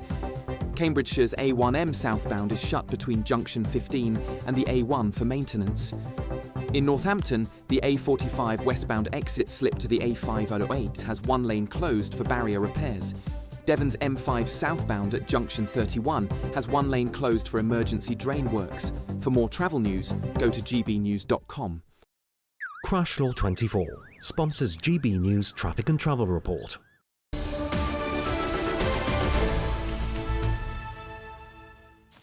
Good morning, it's 10:41. This is Britain's Newsroom with Andrew and Bev. Thank you for joining us. So bombshell reports revealed school children are being taught that black people built Stonehenge as part of a push to decolonise the curriculum. Meanwhile, key British victories, such as those at Waterloo and Trafalgar, go largely untaught. So this morning we're asking, are personal agendas being pushed too heavily by schools? Let's talk to political commentator Fahima Mohammed and teacher Christine Cunliffe. Christine, let's ask you first. What do you think? Is there personal agendas being pushed in schools by maybe individual teachers, or perhaps it's the ethos of the entire school? I don't think it's not widespread, but there are isolated incidents where, you know, you hear about teachers who have put too much of their own personal opinion into things. And it's actually in the Teaching Standards of England, Part 2, about your professional and personal conduct as well, and also the prevent duty. So I think it's not widespread, but we do hear of cases where teachers have been struck off for this behaviour. So are there quite strict guidelines then, Christine, on what teachers can bring to the classroom? And would you know if a teacher is stepping outside of those boundaries? Yeah, 100%. You, as a head teacher and as a senior management team, you need to look at the curriculum, what's being taught, and that how it's delivered within the classroom as well, because there are strict standards. And if a school is failing in that way, then it's not good at all. Fahima, what might the issues be with this, do you think, from your point of view? If a teacher brings their own ideas about identity politics, let's say, or actually just politics in general, into the classroom, should they be allowed to do that? To be honest, I don't think that teachers actually will bring their own politics into it. I think it's just their style of teaching, regardless of their opinion. I don't think they can rewrite history. It's only about expanding it. And good teaching presents multiple perspectives, especially in a diverse country like Britain. And it doesn't mean it's erasing sort of any sort of content or traditional. It just means that we're just, you know, adding different voices and critical thinking. That's the whole idea about education, is critical thinking and not blind agreement. I mean, a lot of schools do actually agree with this, and I don't really see, I've actually myself have volunteered for many years at my local school, the Church of England school, and worked closely with teachers and supporting their children. And they don't actually put over their actual ideas. Like I said, I really think it's more about, you know, contributing to the vast amount of missing information that should be. So that's interesting, though. But that means that what you see as missing information is that is inherently a subjective choice. If you say that you volunteer in a school because there is missing information, that is surely a political agenda. I'm talking about missing sort of history, as in the role of Black and Asian Don't matter soldiers if a black person in built World Stonehenge. War. I mean, Don't matter. these are all historical. It's not political. These are all real, factual information. It's about the Windrush generation. It's about the involvement of the partition of India, for example. It's about, the Bristol bus boycott, the Black Tudors, things like that. These are not stuff that is political. This is fact. It's historical. I don't see the problem in adding that so that people understand the real, true history of the missing voices of British history. But to do that, you're going to add to the omissions by excluding the Battle of Trafalgar, which Lord Nelson's finest hour, one of our greatest mariners. You don't think that is necessarily needs to be taught in our schools? Absolutely everything needs to be taught. We don't need to put anything down. I'm an academic. I studied A-level history. I went on to my, degree and my master's, and I found that, especially when it comes to history, I feel that it's very limited when there's so much missing voices, and I feel that it's so rich with information. It's only going to add onto the sort of the global sphere as well as the Fahima, I'm so sorry, ladies. It was very brief, but it was really interesting. Christine Cunniff there and Fahima Mohammed, thank you so much for joining us on that. Let us know what you think. Up next, we're going to be talking to one of the most influential health advisors in the United States, an exclusive interview which Beverly Turner got in Capitol Hill. But first, if you're in search of some holiday sun, here's the forecast for some of those European destinations. I forecast a perfect holiday in the sun. Weather looking good then? For sure, and no worries about our travel insurance. All Clear Travel Insurance sponsors GB News Travel Destinations Forecast. Hello. Well, looking further afield, there are heavy showers around with the risk of thunderstorms, but mixed with plenty of warm, sunny spells. So across Madeira, the Canary Islands, fine and dry on Tuesday. Likewise for much of Spain and Portugal. But we do have this area of low pressure bringing heavy spells of showers and thunderstorms across parts of Europe. Plenty of sunshine further towards the east and feeling warm here too. Otherwise, sunshine and showers, highs of 26. All Clear Travel Insurance sponsors GB News Travel Destinations Forecast. Mornings don't have to be tiresome, especially if you have the right company. Wake up to news as it happens, opinion and debate, and of course, a little bit of entertainment too. Because when the kettle's on, we're on. That's Breakfast on GB News, a show worth waking up for. Every morning from 6 a.m. Only on the People's Channel, Britain's news channel. We'll spread the news, you spread the word. From the school run to the home run, watch a new show for all of Britain. He can say whatever he wants. A straight talking show where all voices are heard. And, when are we going to stop talking about smashing the gangs and actually do it? With the stories that matter from every part of our country. There's a bit of a crash landing there for your Chancellor. Bold, fearless and standing up for you. That's me, Martin Dawdney, 3 p.m. till 6 p.m, weekdays, here only on GB News. The People's Channel, Britain's news channel. Westminster's full of talk, but out here, it's the real world. Am I allowed to talk No, now? that's it. This is where it matters, real people and real lives. That's what politics is all about. The fact is Trump made a good start, no. Straight answers, no spin, and just a couple of pints. How many fingers have I got up? About 10. So join me for Lee Anderson's Real World every Friday at 7 p.m, only on GB News. The People's Channel, Britain's news channel. Hi, I'm Michelle Dewberry, and my show is your opportunity to cut through all the noise and dive in headfirst to some robust debates. Ideas clash. Situation, isn't it? Because the failure is... You're deliberately avoiding my point. Nothing's held back. And if you think this is the end of it, wait for more. And we do not shy away from the difficult stuff. Sometimes I want to shake people and say, if only you understood. So join me on Jubes and Kerr weeknights at 6 p.m, only on GB News, Britain's news channel. I'm Christopher Hope. From pop stars to politicians, I'll interview anybody in a pub who's got a political opinion. Join me every Friday on Spotify, Apple Podcasts, YouTube or gbnews.com, or wherever you get your podcasts. This is GB News, the People's Channel.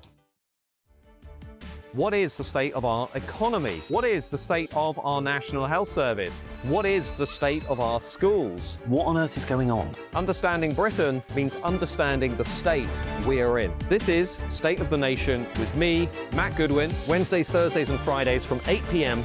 on GB News. In the GB Newsroom, we bring you the news as it happens. With our team of dedicated journalists across the UK, we're ready to keep you up to date with what's happening every half an hour, every single day. Bulletins here on GB News, the People's Channel, Britain's news channel.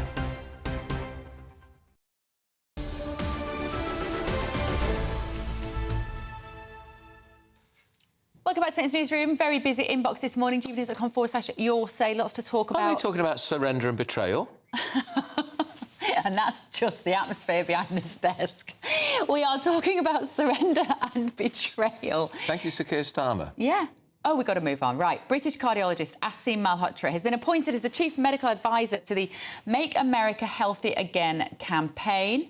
During his time as a former advisor to the British government, he pushed for sugar taxes, reduced statin use and banned ultra-processed foods from schools. Now he's taking on US health policy. That's right. So Asim is a controversial figure, but he very much wants to slash processed foods, compares them to tobacco. This appointment is significant. It's a British guy going over to help set American policy. I caught up with him in January at the inauguration. This is what he had to say. I think because of my background, going back well over a decade as someone that has dedicated my career to this very question that has now become mainstream, is how do we sort out the pandemic of chronic disease? Because of that unique position I'm in, both with my expertise and experience and relationships, also in America and understanding the system, it's probably why I think that I'm someone that they want to seek advice from at the very least. And how is the UK, do you think, going to learn from what happens here? If Trump and Bobby Kennedy and the assembled experts around them can reverse this metabolic crisis here. I mean, I don't know about you, but I'm looking at the portion sizes here in America. It's so hard to eat healthily. It's worse actually than it is in the UK. If they can reverse all of that damage, can we do the same thing in the UK? Yeah, absolutely. So actually, let's just, to give a bigger picture overview of the situation we're in, Bev, even pre-pandemic, the United States has and still has the highest healthcare expenditure in the developed world, with the worst health outcomes. In terms of healthy life expectancy, they're 68th in the world, below China, Jamaica, and Cuba. All right, they spend over $4 trillion in healthcare, $1.5 trillion in excess compared to other developed countries, with worse outcomes. The worst outcomes are so bad, Bev, that again, pre-pandemic, and it's slightly worse now, the excess death rate, age-adjusted mortality rate pre-pandemic of Americans was almost 500,000 people per year, compared on average to other Western countries. Why is that? Well, the honest truth is this: America has become, over decades, the American public are getting a bad deal, and it's time to reverse that. It's a natural experiment in what happens when you commercialize healthcare, right? Markets in healthcare do not work. They create greater costs with poorer outcomes. You get lower quality. So that should be the ultimate message that goes back to the UK. The NHS in its inception and for decades was the envy of the world. That's why it's a religion in the UK. You know, the most important issue, or what Britons are most proud of the NHS, for good reason, because we did things according to the best evidence, according to fairness, justice, and without actual direct commercial influence over the doctor-patient interaction. That is now being eroded more and more and more, and that's why the NHS is in crisis. America is a more extreme version of that. So if we can sort out the American situation, the rest of the world and Britain will follow. And I met Nigel Farage earlier last week. We've had conversations about this as well. He's very interested with what I might be potentially doing over here. And of course, I would, I'm a Brit. America's like my second home. But if we can have some kind of collaboration, interaction, I think that'll be good for the world. That'll be good for the world. Yeah, see my hope. Now, still ahead, we're going to get the latest on that crucial EU-UK summit, which is being called, quite rightly, the Surrender Summit, and the beginning of the betrayal of Brexit, including the return of, in my view, free movement of people. That's David Lammy walking in there. We will be bringing you the detail That as it instills emerges. great confidence in you, doesn't it? The Foreign Secretary going in there. Throughout, as it emerges throughout the day, here's your weather.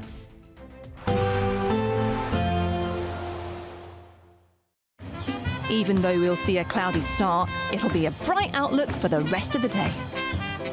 Boxed Solar, sponsors of weather on GB News. Hello there, good morning. Welcome to your GB News weather update from the Met Office.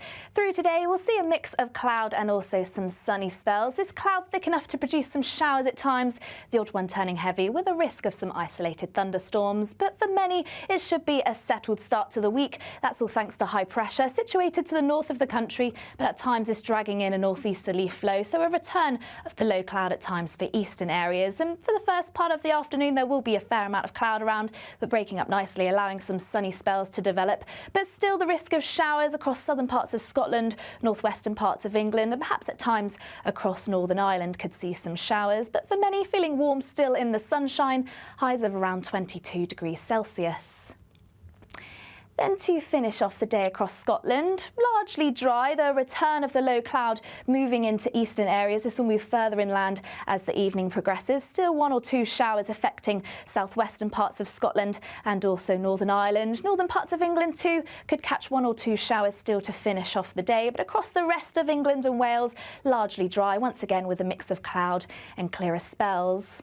As we head through the overnight period, most showers easing away, though the odd one or two lingering at times across Northern Ireland, southern parts of Scotland, and fairly similar towards what we see during the day, a mix of cloud, clear spells, but once again a return of that low cloud drifting in from the North Sea. But temperatures are remaining in the mid to high single figures for many towns and cities.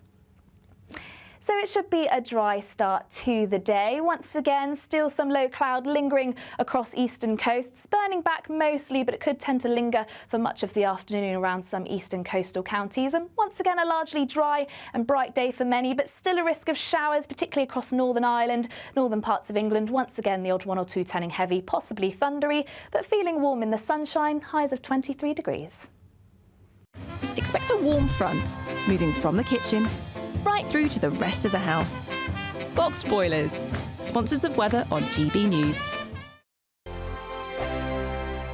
Someone is going to win the biggest prize package to date, and that someone could be you. Driving away in this Elnag Baron 560 motorhome. It has plenty of room for your family of four. Comes complete with kitchen, bathroom, and all the space you'll need for life on the road. Plus, we'll also give you a further £5,000 in tax-free cash to spend however you like. For another chance to win the lot, text WIN to 63225. One entry costs £2.50 plus one standard network rate message, or text BONUS to 63225. 5 entries cost £5 plus one standard network rate message. Go to gbnews.com/win. Entry starts at £2.50. Call 0903 686 3232. Calls cost £2.50 plus your network access charge. Or post your name and number to GB13 PO Box 8690 Derby DE1 9TT. UK only. Entrance must be 18 or over. Lines close at 4 p.m. on the 6th of June. Please check the closing time if listening or watching on demand. Good luck. Mornings don't have to be tiresome, especially if you have the right company. Wake up to news as it happens, opinion and debate, and of course, a little bit of entertainment too. Because when the kettle's on, we're on. That's Breakfast on GB News, a show worth waking up for.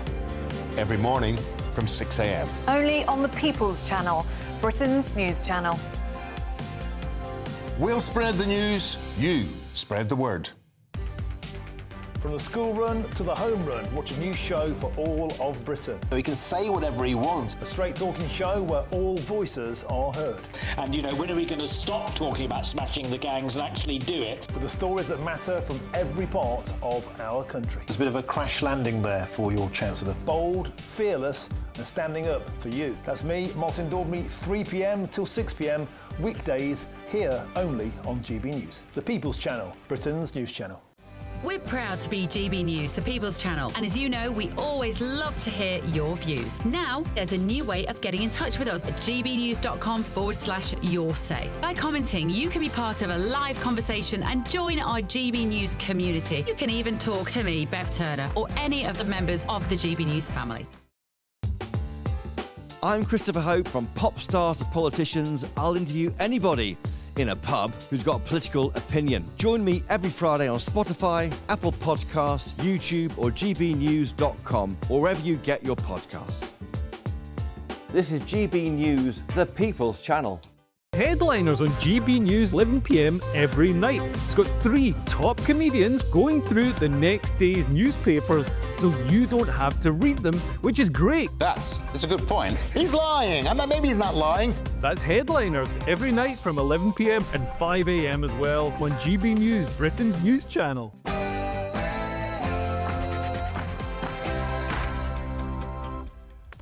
Morning, 11 a.m. on Monday, the 19th of May. Live across the UK, Britain's Newsroom with Andrew Pearce and Bev Turner. A reset with Europe, a reset with the EU. That does not mean reversing Brexit or re-entering the single market or the customs union, but it does mean a closer relationship on a number of fronts. Fishermen could be in trouble. Sir Keir Starmer has pushed for a new deal with the EU, but critics are warning it could reverse Brexit, hit fishing and reignite battles over borders and sovereignty. When you get knocked down, you get back up. So former American President Joe Biden has been diagnosed with an aggressive form of prostate cancer. I can't think of anything that I've seen worse in my lifetime. I can't be silent about what's happening there. Well, he'll be happy this morning because he's going to be able to say what he wants from now on, because Gary Lineker is leaving the BBC. It was announced late last night, but we imagine he's going to make a statement any minute now. Service, sacrifice and silence. Nearly a third of veterans in the UK are experiencing loneliness. We're going to talk to one charity on a mission to change that with the support of Princess Anne and the royal family. And the fairy tale that never was really, was it? Not for us, the public at least. The Duke and Duchess of Sussex are marking their 7th wedding anniversary. We're going to have a look back on where it went wrong with their relationship with us, if not with each other. Yeah, and who would have predicted all that has happened in those 7 years? A turbulent 7 years, some might say. But is there light at the end of the tunnel? We'll discuss that shortly. James Corden has reportedly hinted at a possible run for the London mayoral race in 2028. Do we need a celebrity mayor?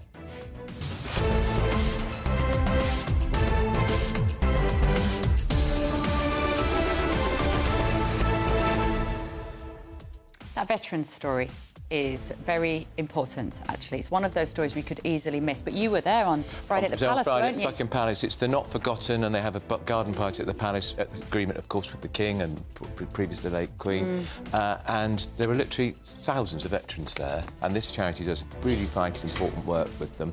And a lot of them were talking about the David Davis thing we discussed last week. The petition. The petition to stop veterans of the Northern Ireland conflict being prosecuted for doing their job, while the IRA, thugs, assassins and killers were all given a lifetime pardon by Tony Blair. That's right.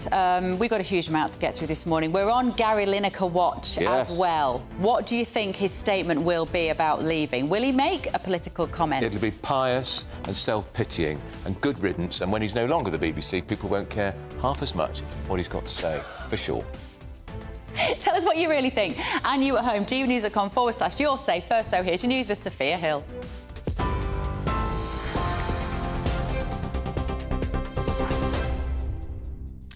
Bev, thank you. Very good morning. It's 3 minutes past 11. These are your latest headlines. Now we start with some breaking news in the last few minutes that Palestinian Abu Wadi has pleaded guilty at Canterbury Crown Court for attempting to arrive in the UK without leave or valid entry clearance back in March. This is the Palestinian who reportedly called for the slaughter of Jews and live-streamed his illegal arrival into the UK on a small boat. We will bring you the latest as we know it. Now, the Prime Minister, Sir Keir Starmer, has agreed a post-Brexit reset deal with the EU.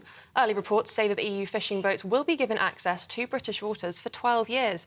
Reform UK leader Nigel Farage has said this morning that if this is true, it will be the end of the fishing industry. There's also talk that Starmer may agree to a youth mobility scheme between the UK and the EU to bring back an element of the movement of freedom.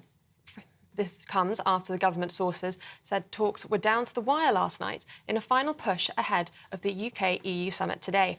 The Prime Minister will meet with the European Commission President Ursula von der Leyen, where a defence and security agreement is expected, possibly granting UK firms access to the EU's £125 billion defence fund. Chancellor Rachel Reeves, speaking to business leaders in Downing Street, had this to say on the deal.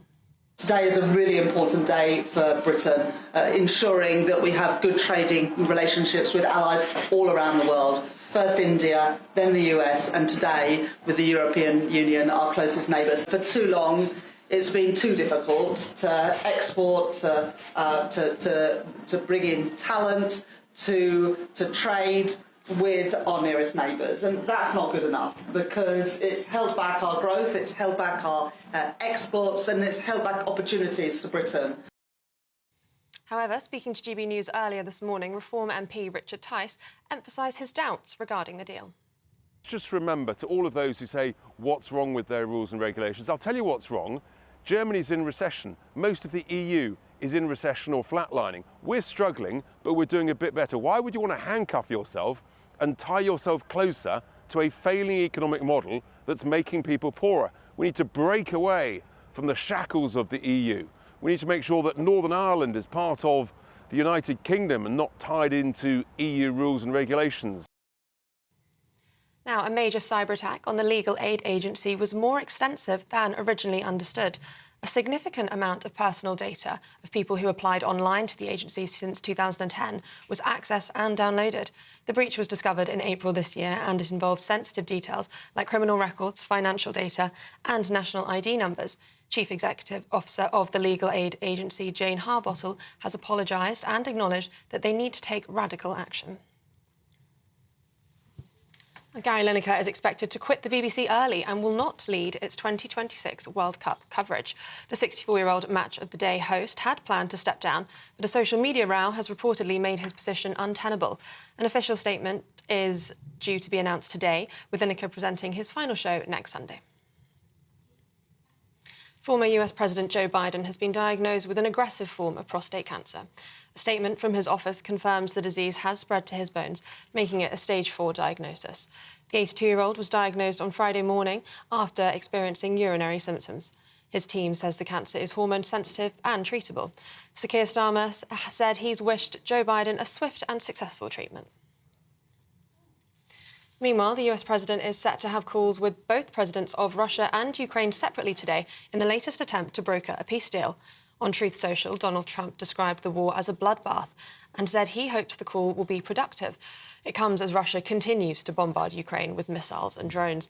Volodymyr Zelensky met with the new Pope and US Vice President J.D. Vance in Rome yesterday, and he said Ukraine is ready to engage in real diplomacy and highlighted the need for a full and unconditional ceasefire as soon as possible. Our artificial intelligence, including ChatGPT, is set to be used in schools under new government plans. The Education Secretary, Bridget Phillipson, wants Britain at the forefront of what she calls a revolution in educational technology, but says safety is a top priority. A £1.1 million pilot will test how the tech can reduce teacher workload, improve outcomes for students, and increase inclusivity for children with special educational needs. And it's that time of year again. The Chelsea Flower Show is back. The King and Queen will get a first look at this year's dazzling displays today, joined by celebrities ahead of tomorrow's official opening. But amid one of the driest springs on record, many gardeners are highlighting how climate change is reshaping the future. So you'll see themes of drought, heat waves and floods taking centre stage this year. Those are the latest GB News headlines for now. More from me in half an hour, but now it's back to Andrew and Bev.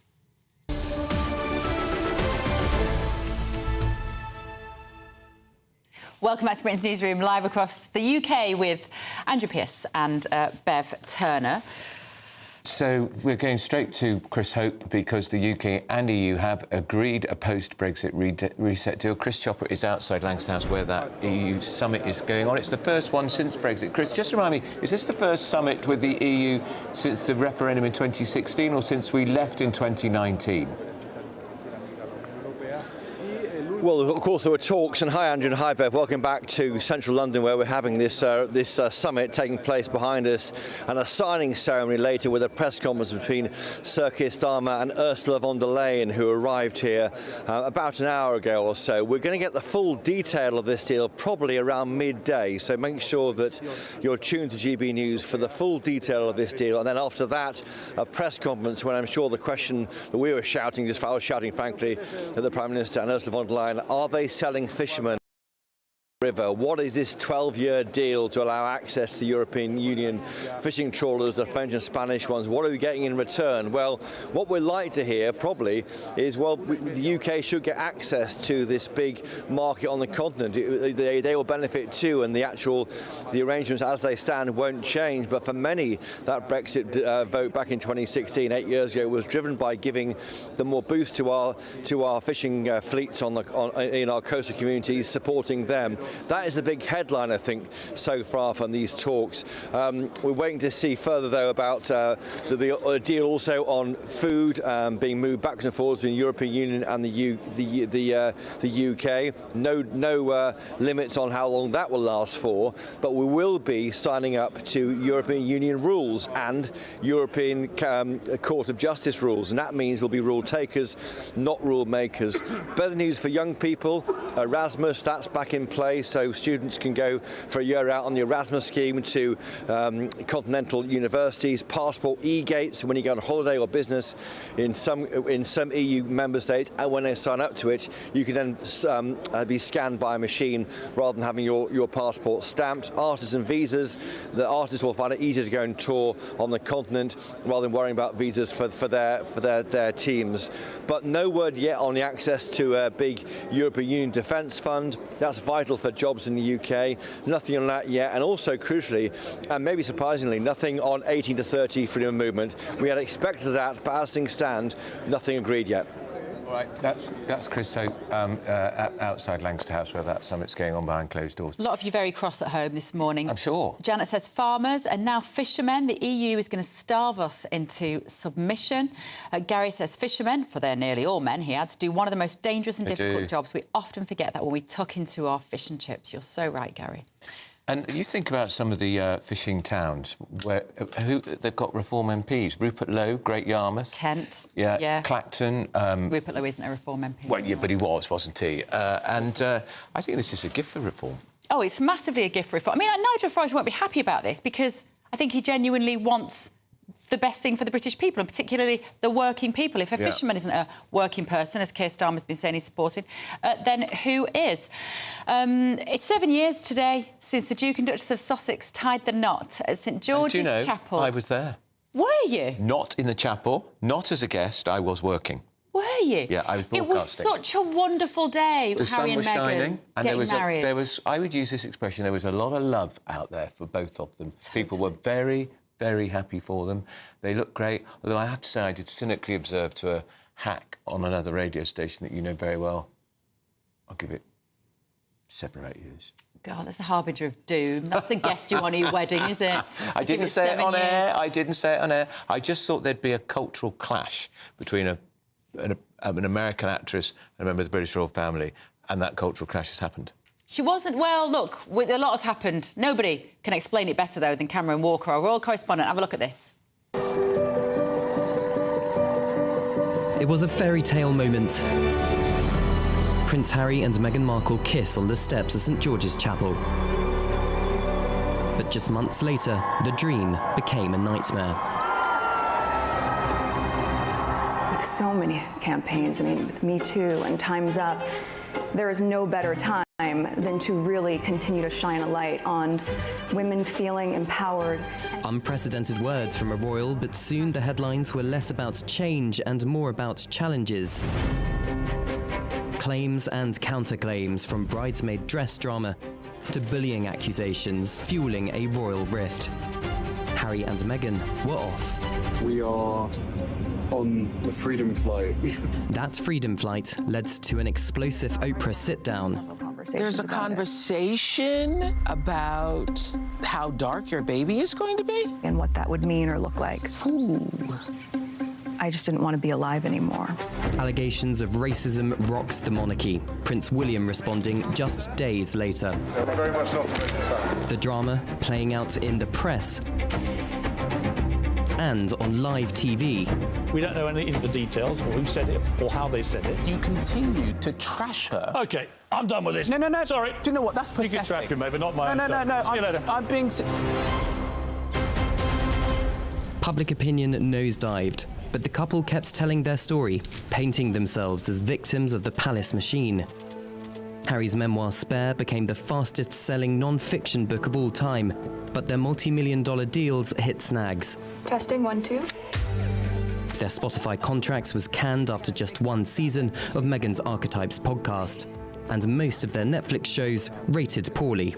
But beyond any differences, here at the Invictus Games, we are grounded in mutual respect, competing fiercely, but believing in one another.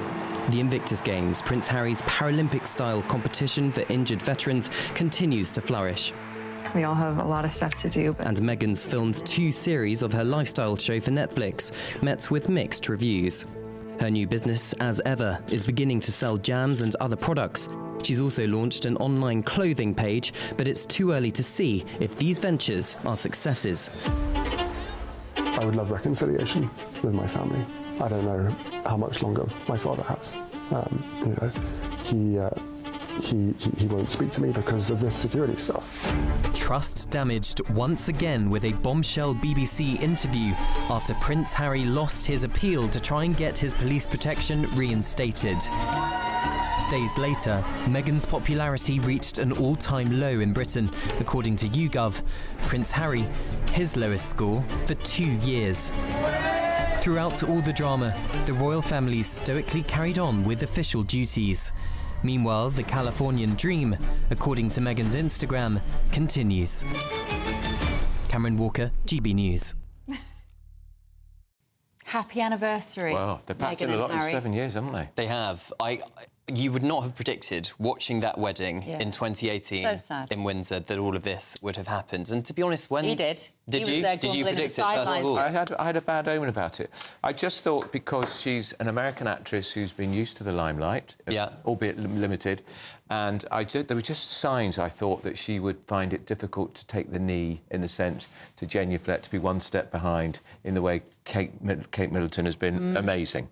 She did an apprenticeship, didn't she, Kate Middleton, before she got married to William? She knew what to expect. She did. It was a long time that she was waiting, wasn't it, before William got engaged to her. I think Meghan was seen as this breath of fresh air, wasn't she? But obviously we all know behind the scenes there was this huge culture clash going on with the Hollywood reality versus the institution of the ancient monarchy. And that just simply clearly did not work. And then we had these awful bullying accusations, didn't we? Meghan, of course, denies those allegations, but that is perhaps one of the reasons why they were forced to step back. But she's relaunched her Instagram in the last few months. She's got this lifestyle blog, lifestyle company, and she's launched a podcast. Prince Harry is still talking to the media, the BBC most recently, about his issues with the British state, with the royal family. So the trust really with the British monarchy between Harry and the royal family has kind of gone. So we're left in this situation where they are still living in California in this massive mansion. Yes, they are focusing on their 2 very young children, but I think a lot of people 7 years on are asking, well,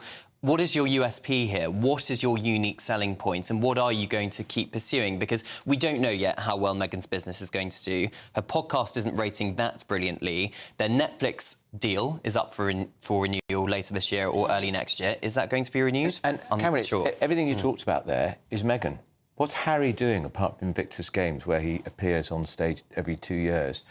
He doesn't appear to have a job or a role apart from being one step behind his American wife. He's doing lots of little bits, isn't he? As you say, I think Meghan is certainly claiming the limelight at the moment. They do have some joint initiatives, for example, the Parents Network, which is trying to make the online world safer for teenagers who very sadly are very badly affected by the internet, some of which have taken their own lives or are killed as a result of it. So they do have those kind of initiatives. But the problem is it's not kind of consistent, and there doesn't seem to be one one unique thing that they're honing in on. It seems to be just kind of throwing mud at the wall and seeing what sticks, some people would argue. But, you know, there's no reason to believe that they feel like they've failed. Meghan's Instagram is very glossy, isn't it? It looks like they're having a brilliant time in California. But we'll have to wait and see what the next couple of years has in store. She just does all these awful podcast interviews, which are painful. I mean, you would literally keel over. They are so saccharine and sentimental and self-indulgent, narcissistic, belly button gazing. All about me, and she gets the tears. And, oh, it's just tragic, really. And I feel so sad, because I remember that wedding day, like you say, the British public were so pleased. They were, She was a fantastic actress in Suits. I don't care what anybody said. She's a really good actress. She's beautiful on camera. She should have, when she gave up acting, I remember sitting there at home and going, well, that's it. She's given up her identity. Now she's going to be a pain in his backside for the next however many years. And the issue is going to be when she turns on him. Because somebody like that, who's always casting herself as the victim in every single situation, at the moment they're both doing it, as soon as she thinks she's the victim of him and any of his behaviour, then it's going to go horribly wrong for Harry. And there's a pattern of behaviour, isn't there? She doesn't talk to her family at all. Any of them. And Harry no longer speaks to any of his family. Well, we saw that at the wedding, didn't we? Because she only had her mother at the wedding, whereas obviously Prince Harry had all the friends and family there. Her father since. And I'm sorry, He's a sick man. Families are difficult and families can be complicated. But what you do as a mother is you always try and make sure that your children have contact with their grandparents first and foremost. And by them stepping away from the royal family, it means that her children don't have any access to King Charles and Camilla. And I think that's the saddest point. And I think I obviously can't speak for King Charles, but I can imagine he's very upset that he cannot see his grandchildren. And clearly, as I said, the trust is gone. There isn't any contact, we don't believe, directly between Prince Harry and the King because of this security issue. And I think, looking back, you know, in 10 years' time, what are Prince Archie and Princess Lilibet going to be thinking about their grandparents? What are they being told? They'd be like, hang on a minute, you've estranged me from that lot. They're literally the royal family and I don't talk to them. What were you thinking? And if he brought Archie to the coronation, Archie could have been in the family photograph, which would be part almost of his historical right to have been in it. Well, perhaps they don't want it. Perhaps they don't want that for their children. They want to keep them out the limelight. Sure, well, thank you, Cameron. Right, still to come this morning. Do you want a celebrity mayor in London? Well, I don't want Sadiq Khan. That is James Corden. Again, fantastic actor, great presenter. Possibly putting his toe into politics. We don't know. But also, nearly a third of veterans in the UK are experiencing loneliness. We're going to talk to the charity on a mission to change that. This is Britain's Newsroom on GB News.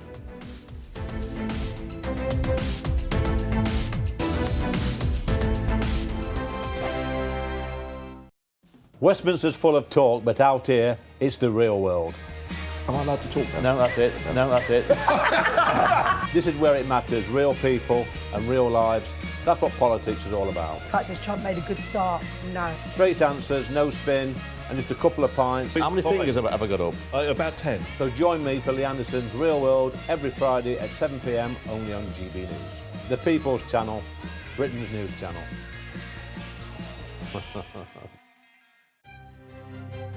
GB News Breakfast, every day from 6 a.m. Now, part of a Soviet-era spacecraft stranded in orbit for more than 50 years will crash back to Earth today.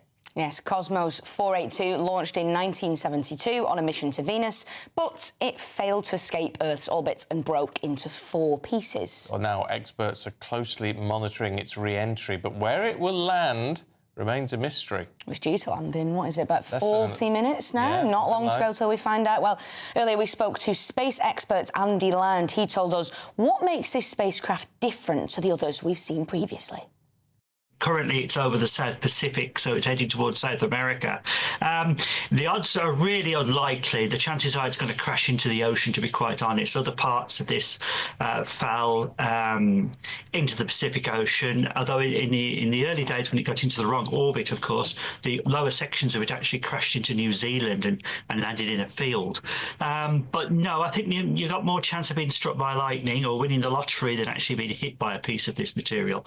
The only interesting thing about this mission, of course. It is a Venus atmospheric entry probe, which means it's designed to survive entry through a dense atmosphere. And in particular case, Venus's atmosphere is more dense than the Earth's atmosphere. It's designed to withstand fantastic temperatures, absolutely fantastic temperatures, huge pressures. So this piece will hit the ground or hit into the ocean. That's what makes this a very different creature from previous satellites which have broken up, which normally they just break up into pieces. This is designed to actually come back. And in case people think, well, wouldn't the parachute system operate? It's unlikely the parachute system is operating at all after half a century. So it's going to be a ballistic drop. GB News, the People's Channel. Good Afternoon Britain isn't just about us. The wonderful thing about this programme is it's about everyone watching. It's an interactive programme. Well, there absolutely is something to see here, and we're going to be talking about it more. Whether it's breaking royal news, please bring us up to date, or indeed a particularly punchy speech in the House of Commons. Very, very curious. We bring it to you live, and then we bring you live reaction as well. That's Good Afternoon Britain, weekdays from midday. Only on GB News, the People's Channel, Britain's news channel.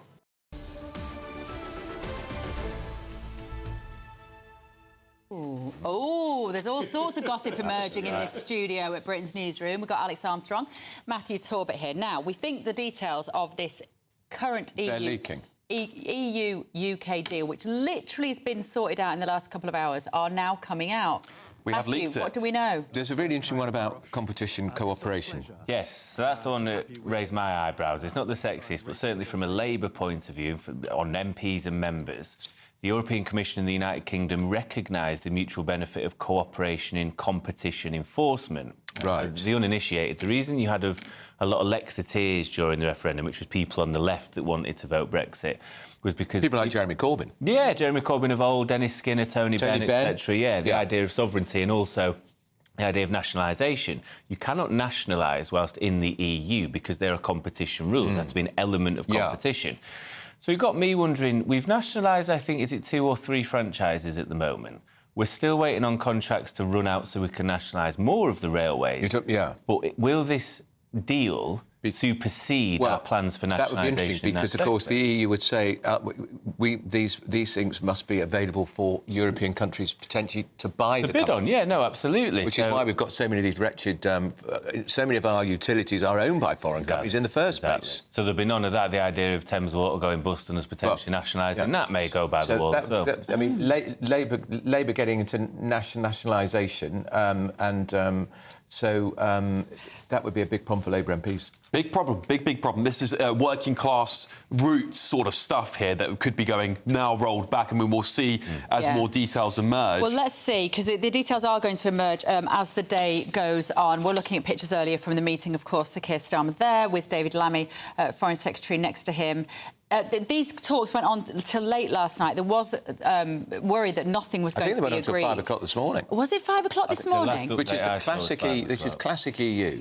Keep their right to the very end. Yeah, we're also... The other news that we're waiting on this morning, maybe not quite as important, is Gary Lineker and whether he's going to issue a statement to say that he's stepping down after 26 years at the BBC. Alex, what do you expect? They're going to let him on the telly, apparently, at the weekend. Now, that is a risk. If you sack your presenters, you've got to be really careful about putting them back on air. You definitely do. What might he do when he goes on telly at the weekend? Look, it's Gary Lineker. He can do what he wants. Yeah, he can. He can do what he wants. And you know what? He's criticised the BBC in a BBC interview not that long ago, so I wouldn't be surprised if he did it again. He's clearly quite bitter about it. He's been wanting to make his sort of celebrityism around the BBC a political punditry along the side for quite regularly. So I wouldn't be surprised if he makes a few political punts during it, because he'll be there sort of as an independent celebrity now. It's risky, isn't it? Because shouldn't they just say, thanks very much, Mr Lineker, you're resigning, you're gone?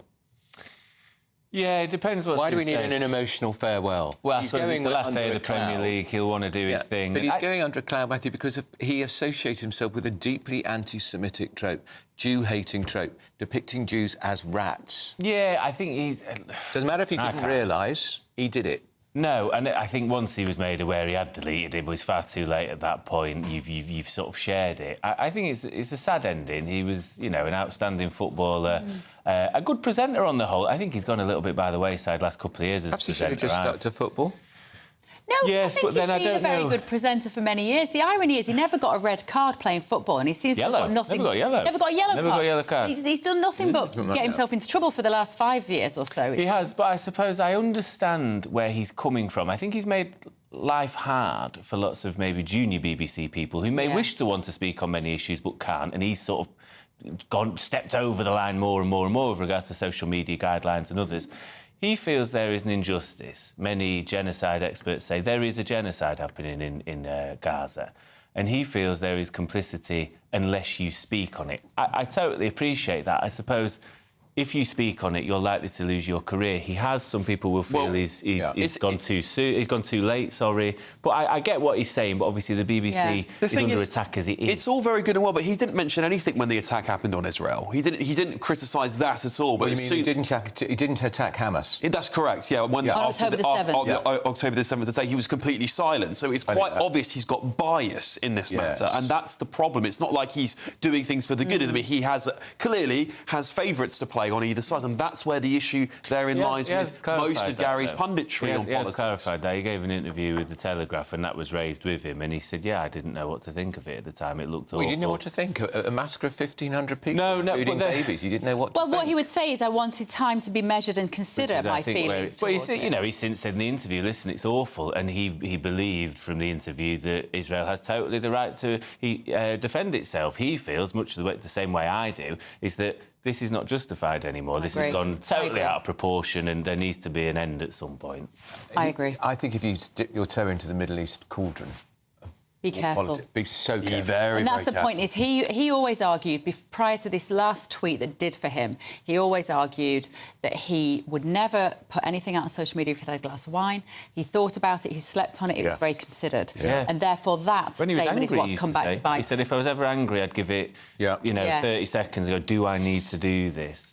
Should we just very quickly, is it plausible, Alex, that Joe Biden has now got aggressive cancer that has metastasised into his bones, and we didn't know about, and he didn't know about it 2 years ago, a year ago even? I don't buy it. I do not buy it, Bev. I don't buy... I mean, we've heard all these reports now from people who used to work in the White House that his mental decline was quite obvious, and that Jill Biden... coming out this week saying just that. Exactly right. There's leaks very from well that book. plugged in White House insiders. Jill Biden was running the White House, as we were saying for a very long time. I said he wouldn't even be the candidate. On Lee Anderson's show 2 years ago, I said he's not going to be the candidate. People laughed at me for saying that, but it was quite obvious to anyone who's got 2 eyes and 2 ears that he was in mental decline, and obviously he wasn't very well. I feel deeply sorry for him. Cancer is a horrific thing for anybody to go through, politics aside, but they should not have consistently tried to roll the poor man out. Don't you think the Democratic High Command, Matthew, have got a lot to answer for here? Because clearly, whatever the truth is about the cancer, the mental decline was marked and dramatic, and it was covered up. And it was, and they're effectively imposing potentially on the United States for 4 years somebody who clearly could no longer mentally do the job. This book is alleging that they thought he might have to be in a wheelchair within a year. Yeah, listen, Alex Thompson and Jake Tapper are very well plugged in, and I have no reason to dispute. I'm not going to dive into the idea of whether we knew he had cancer or not. What I would say is that he clearly was too old. He was clearly struggling in some way. He was an old 82-year-old, wasn't he? Of course he was. Well, you look at Trump's 2 years younger. Trump looks full of energy and all the rest of it. I wouldn't say the Democratic High Command necessarily. I would say the people around Joe Biden have a lot to answer including the First Lady. Including the First Lady, including the advisers that said he's the only man that can beat Donald Trump, when they'd done private polling that said there would have been a landslide. Yeah, well, this is the book by Jake Tapper, isn't it? Original Sin. The book is going to come out. President Biden's decline, its cover-up, and his disastrous choice to run again. It's Jill Biden is a doctor as well, by the way. You have a duty of care. She is. You know, and I think that something about that doesn't feel right to me. But also the timing of this announcement about the cancer just before that book comes out makes me again very sceptical. And talking of timing, we've run out of time. Alex, Matthew, thank you so much. Sophia Hill is waiting very patiently, late for the news headlines at 11:32.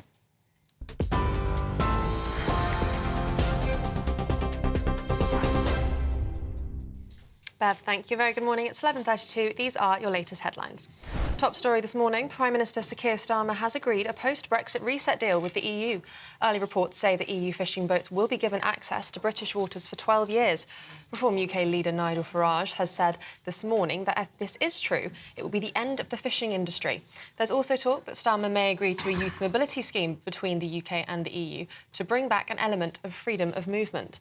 This comes after government sources said talks were down to the wire last night in a final push ahead of the UK-EU summit.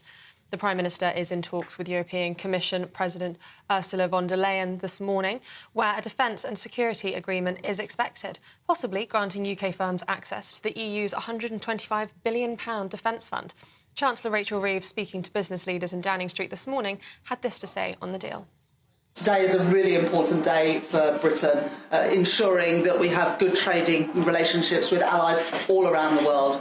First India, then the US, and today with the European Union, our closest neighbours. For too long, it's been too difficult to export, to bring in talent, to trade with our nearest neighbours, and that's not good enough because it's held back our growth, it's held back our exports, and it's held back opportunities for Britain. And Palestinian Abu Wadi has pleaded guilty at Canterbury Crown Court to attempting to enter the country illegally. The Palestinian live-streamed his arrival on a small boat in Kent. With the court hearing, he paid smugglers £1,300. Wadi has reportedly called for the slaughter of Jews and was arrested by immigration enforcement officers. And Gary Lineker is expected to quit the BBC early and will not leave its 2026 World Cup coverage. The 64-year-old Match of the Day host had planned to step down, but a social media row had reportedly made his position untenable. An official announcement is due later today, with Lineker presenting his final show next Sunday. Those are the latest GB News headlines for now. More in half an hour. For the very latest GB News direct to your smartphone, sign up to News Alerts by scanning the QR code or go to gbnews.com/alerts.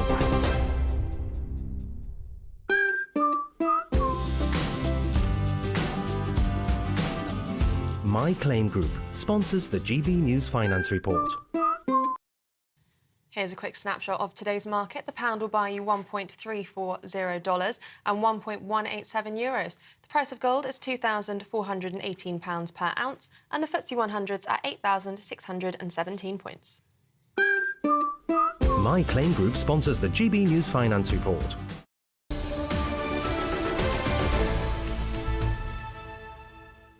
Coming up at midday, Tom and Nana, today, what have you got on the show, guys? Yes, unfortunately, Emily is away in Europe, but it seems like we're all in Europe now. We are. So perhaps that's no bad thing. But, my goodness me, this is going to be a huge, huge day, particularly from 12 o'clock. We're going to be getting these details officially. And then we're expecting this afternoon a press conference between the Prime Minister, Keir Starmer, and Ursula von der Leyen, where they will be questioned on a huge amount of the detail that's already started to leak. Yeah. We're trying to get our heads around whether this is it? good or bad news for farmers particularly.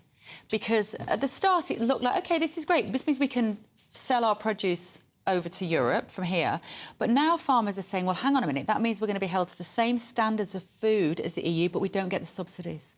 So the processing factories here that make the sausages, etc., will actually get the meat from the EU. There's some more on that, all within what's known as the SPS agreement that is expected to be signed between the UK and the and the EU, and that's the sanitary and phytosanitary agreement. So all the food regulations. And it does sound like some of the things that they're using to negotiate and barter with. So we'll be able to go in the EU queue.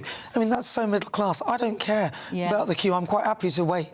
What is concerning is that they're not thinking of perhaps the Channel migrants. Is there some deal they could be doing, leveraging that? But it doesn't sound like that's going to be something they'll be discussing. But with the farmers, we'll be slightly easier. It will be to export sausages, but they say, keep to the banging on Europeans, about sausages, bangers. But we'll have to accept EU rules on what farmers are allowed to grow. So there was an act passed a couple of years ago called the Genetic Technology Act, and that allowed farmers to use new types of crops, some crops that are illegal in the EU, that are sort of, you know, more resistant to drought or disease and all of these things, that now could be banned, so farmers will have less choice in terms of what they're allowed to plant. Gosh. So it works both ways. How micromanaged is that if you're running a farm? Very. You guys will be here at midday. But first, we've got to remind you how to win that amazing motorhome worth nearly £70,000. Here are the details. Just 3 weeks left to grab your chance to win. Courtesy of Marquis Leisure, you could be spending your summer touring in this stylish Elnag Baron 560 motorhome. Worth over £67,000. This brand new 2025 model comes complete with kitchen and bathroom areas and enough space to comfortably sleep a family of 4. We'll also give you a further £5,000 in tax-free cash to add a few of your favourite things, or just spend it however you like. Don't miss out as lines close on the 6th of June. For another chance to win the lot, text WIN to 63225. One entry costs £2.50 plus one standard network rate message. Or text BONUS to 63225. 5 entries cost £5 plus one standard network rate message. Go to gbnews.com/win. Entries start at £2.50. Call 0903 686 3232. Calls cost £2.50 plus your network access charge. Or post your name and number to GB13 PO Box 8690 Derby DE1 9TT. UK only. Entrance must be 18 or over. Lines close at 4 p.m. on the 6th of June. Please check the closing time if listening or watching on demand. Good luck.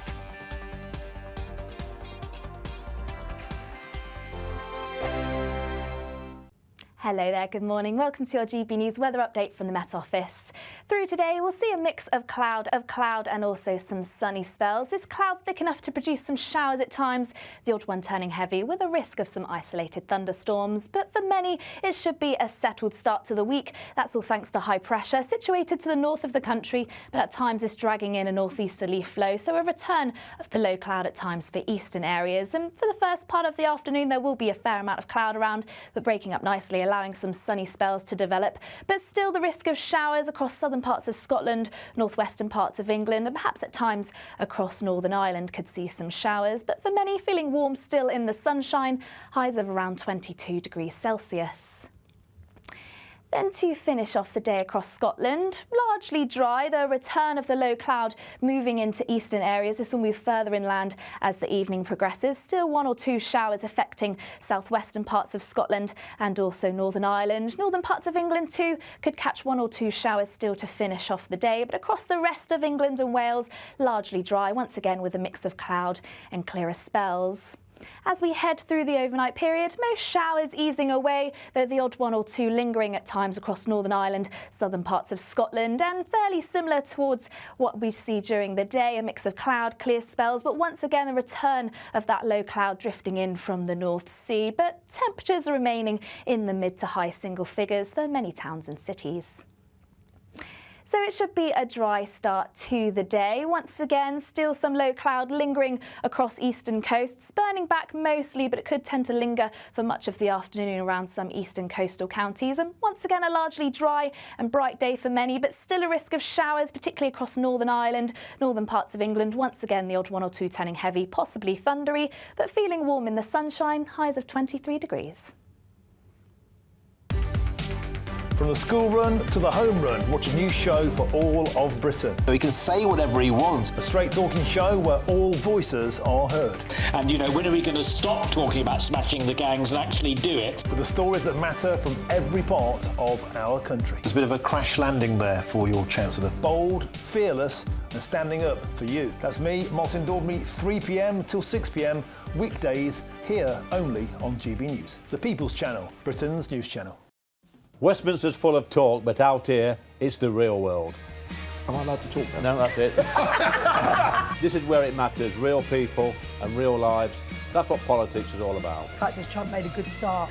No. Straight answers, no spin, and just a couple of pints. How many fingers have I got up? About 10. So join me for Lee Anderson's Real World every Friday at 7 p.m, only on GB News. The People's Channel, Britain's news channel.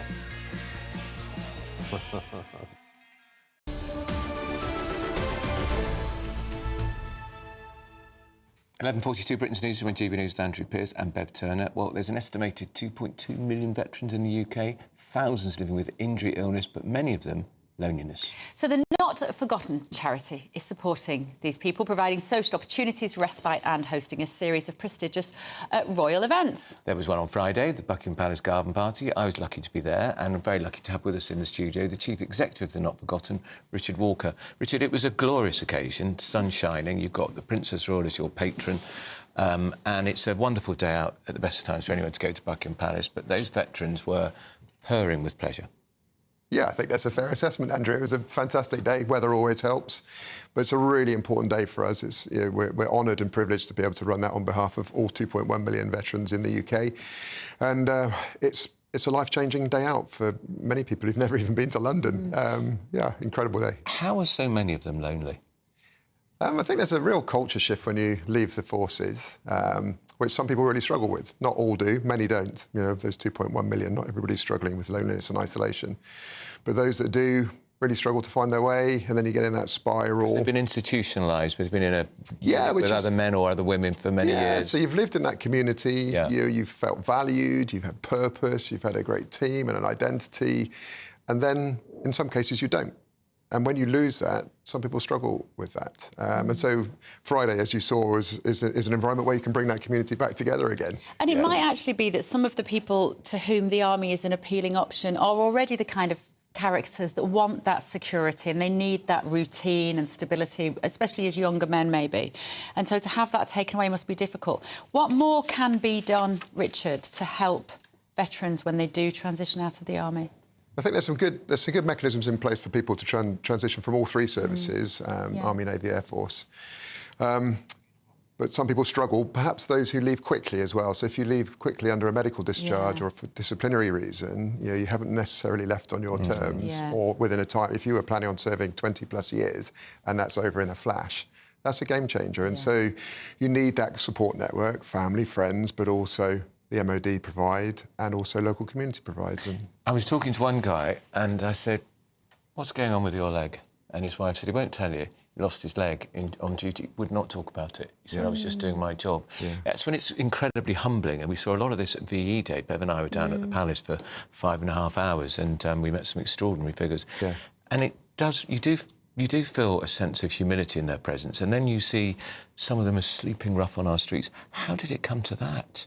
Yeah, and every circumstance is different, and I suppose that's our role alongside all those other charities and the statutory provision is that, you know, we're here to find those individuals who are struggling with that transition, at whatever stage, you know, whether they were injured in service or they've just got ill since service, and try and help them re-establish that camaraderie, that esprit, build some confidence, reconnect, re-engage, and you can get back on the ladder. Oh, that can... Yeah, I was just asked how you raise your money, Richard.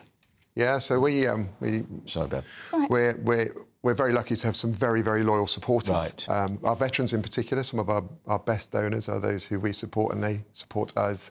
We don't have, there's no statutory provision, but we have some great grant-giving community, a great grant-giving community and sponsors, and we continue to seek more because.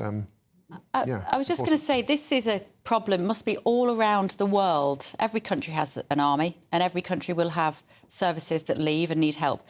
Who does it well across the world? Who looks after their veterans? Really, really good question, Bev. So... America? They do. There's a very different psyche associated with service in the States, I would contest. And our Veterans Department. The respect that is afforded to them. Yeah, and same in Australia.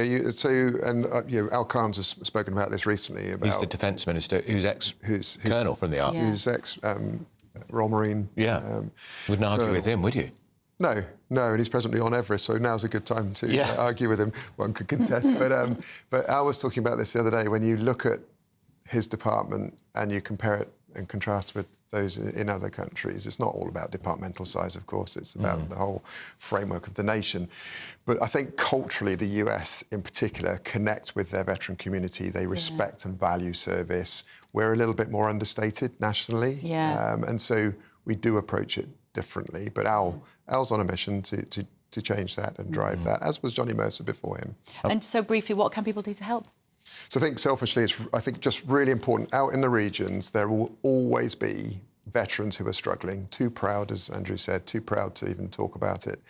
and there are people who are really struggling. So working with your local community, your local veteran network, your local charity community, please just leave. We're not all mad, bad and sad. We've all got a lot to offer, but don't be afraid of the veteran. Please find the veterans, engage them, especially this year, Victory in Europe, Victory in Japan, 18 And even years. if it's just asking your neighbour who might have been in the services, do you want a brew? Absolutely. Do you want a cup of tea and a chat? Yeah, Sometimes it's exactly. just company, isn't it? Very important charity. That's the not forgotten. Do find them because they do great work. Up next, would you like James Corden, the actor, presenter, comedian, to be Mayor of London? You could argue we've got a comedian who's doing the job already. Certainly, but I absolutely anyway. can't, except he's a comedian who's not very funny. But if you're in search of some holiday sun, here's the forecast for our top European destinations.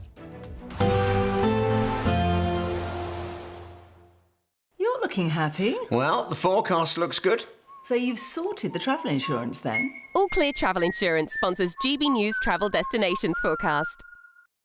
Hello. Well, looking further afield, there are heavy showers around with the risk of thunderstorms, but mixed with plenty of warm, sunny spells. So across Madeira, the Canary Islands, fine and dry on Tuesday. Likewise for much of Spain and Portugal. But we do have this area of low pressure bringing heavy spells of showers and thunderstorms across parts of Europe. Plenty of sunshine further towards the east and feeling warm here too. Otherwise, sunshine and showers, highs of 26. All Clear Travel Insurance sponsors GB News Travel Destinations Forecast. From the school run to the home run, watch a new show for all of Britain. So he can say whatever he wants. A straight-talking show where all voices are heard. And, when are we going to stop talking about smashing the gangs and actually do it? With the stories that matter from every part of our country. There's a bit of a crash landing there for your Chancellor. Bold, fearless and standing up for you. That's me, Martin Daubney, 3 p.m. till 6 p.m, weekdays, here only on GB News. The People's Channel, Britain's news channel. Exciting news. Every Friday, my Patrick Christie's Tonight Show is going to have a twist to it. We're welcoming some special guests. You. That's right, on Fridays I'm going to be doing my show in front of a live studio audience because this show is about you and what you have to say. It's going to be the same big debates, same big topics, same big opinions. But every Friday night at 9 p.m, you are invited to come on down to Patrick Christie's Tonight to be a part of the action. Only on GB News, the People's Channel, Britain's news channel. Hi, I'm Michelle Dewberry and my show is your opportunity to cut through all the noise and dive in headfirst to some robust debates. Ideas clash. Situation, isn't it? Because the failure is... You're deliberately avoiding my point. Nothing's held back. And if you think this is the end of it, wait for more. And we do not shy away from the difficult stuff. Sometimes I want to shake people and say, if only you understood. So join me on Jubes and Co weeknights at 6 p.m, only on GB News, Britain's news channel. Good Afternoon Britain isn't just about us. The wonderful thing about this programme is it's about everyone watching. It's an interactive programme. Well, there absolutely is something to see here, and we're going to be talking about it more. Whether it's breaking royal news, please bring us up to date, or indeed a particularly punchy speech in the House of Commons. Very, very curious. We bring it to you live, and then we bring you live reaction as well. That's Good Afternoon Britain, weekdays from midday. Only on GB News, the People's Channel, Britain's news channel. We're proud to be GB News, the People's Channel. And as you know, we always love to hear your views. Now, there's a new way of getting in touch with us at gbnews.com/yoursay. By commenting, you can be part of a live conversation and join our GB News community. You can even talk to me, Bev Turner, or any of the members of the GB News family. I'm Christopher Hope. From pop stars to politicians, I'll interview anybody in a pub who's got a political opinion. Join me every Friday on Spotify, Apple Podcasts, YouTube or gbnews.com, or wherever you get your podcasts. This is GB News, the People's Channel. In the GB Newsroom, we bring you the news as it happens. With our team of dedicated journalists across the UK, we're ready to keep you up to date with what's happening every half an hour, every single day. Bulletins here on GB News, the People's Channel, Britain's news channel.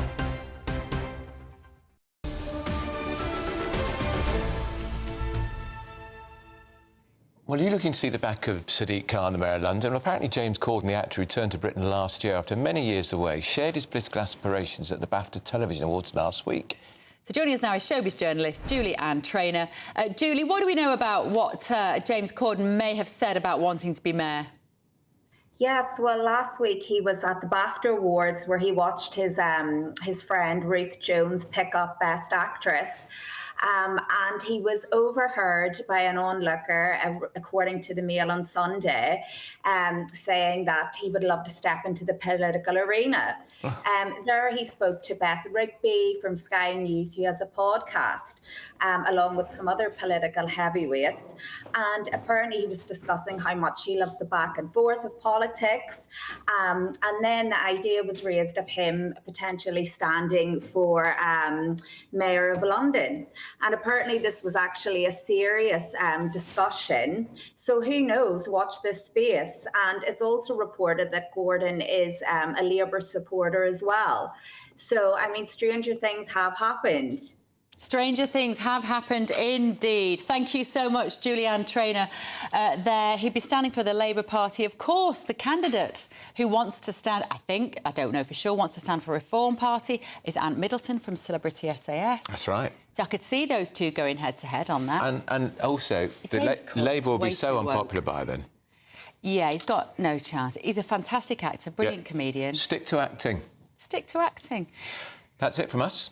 That's this right. afternoon, Britain's Next with Tom and Nana. We'll see you tomorrow. That's right, and from 12 o'clock, we'll begin to learn the details of this deal. The next hour, we'll see a press conference from the Prime Minister, where for the first time, he'll be put under the microscope over what he has given away to the Europeans. It will be a momentous afternoon. You need to stick with us. We will stick with that press conference and bring you all the details as they happen. This is Good Afternoon Britain, but first, let's get an update with your weather.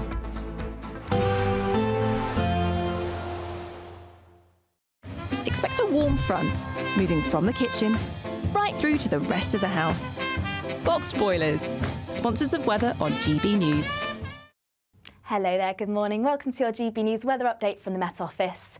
Through today, we'll see a mix of cloud and also some sunny spells. This cloud thick enough to produce some showers at times, the odd one turning heavy with a risk of some isolated thunderstorms. But for many, it should be a settled start to the week. That's all thanks to high pressure situated to the north of the country, but at times it's dragging in a northeasterly flow, so a return of the low cloud at times for eastern areas. And for the first part of the afternoon, there will be a fair amount of cloud around, but breaking up nicely, allowing some sunny spells to develop. But still the risk of showers across southern parts of Scotland, northwestern parts of England, and perhaps at times across Northern Ireland could see some showers. But for many, feeling warm still in the sunshine, highs of around 22 degrees Celsius. Then to finish off the day across Scotland, largely dry, the return of the low cloud moving into eastern areas. This will move further inland as the evening progresses. Still one or two showers affecting southwestern parts of Scotland and also Northern Ireland. Northern parts of England too could catch one or two showers still to finish off the day. But across the rest of England and Wales, largely dry, once again with a mix of cloud and clearer spells. As we head through the overnight period, most showers easing away, though the odd one or two lingering at times across Northern Ireland, southern parts of Scotland, and fairly similar towards what we see during the day, a mix of cloud, clear spells, but once again a return of that low cloud drifting in from the North Sea. But temperatures are remaining in the mid to high single figures for many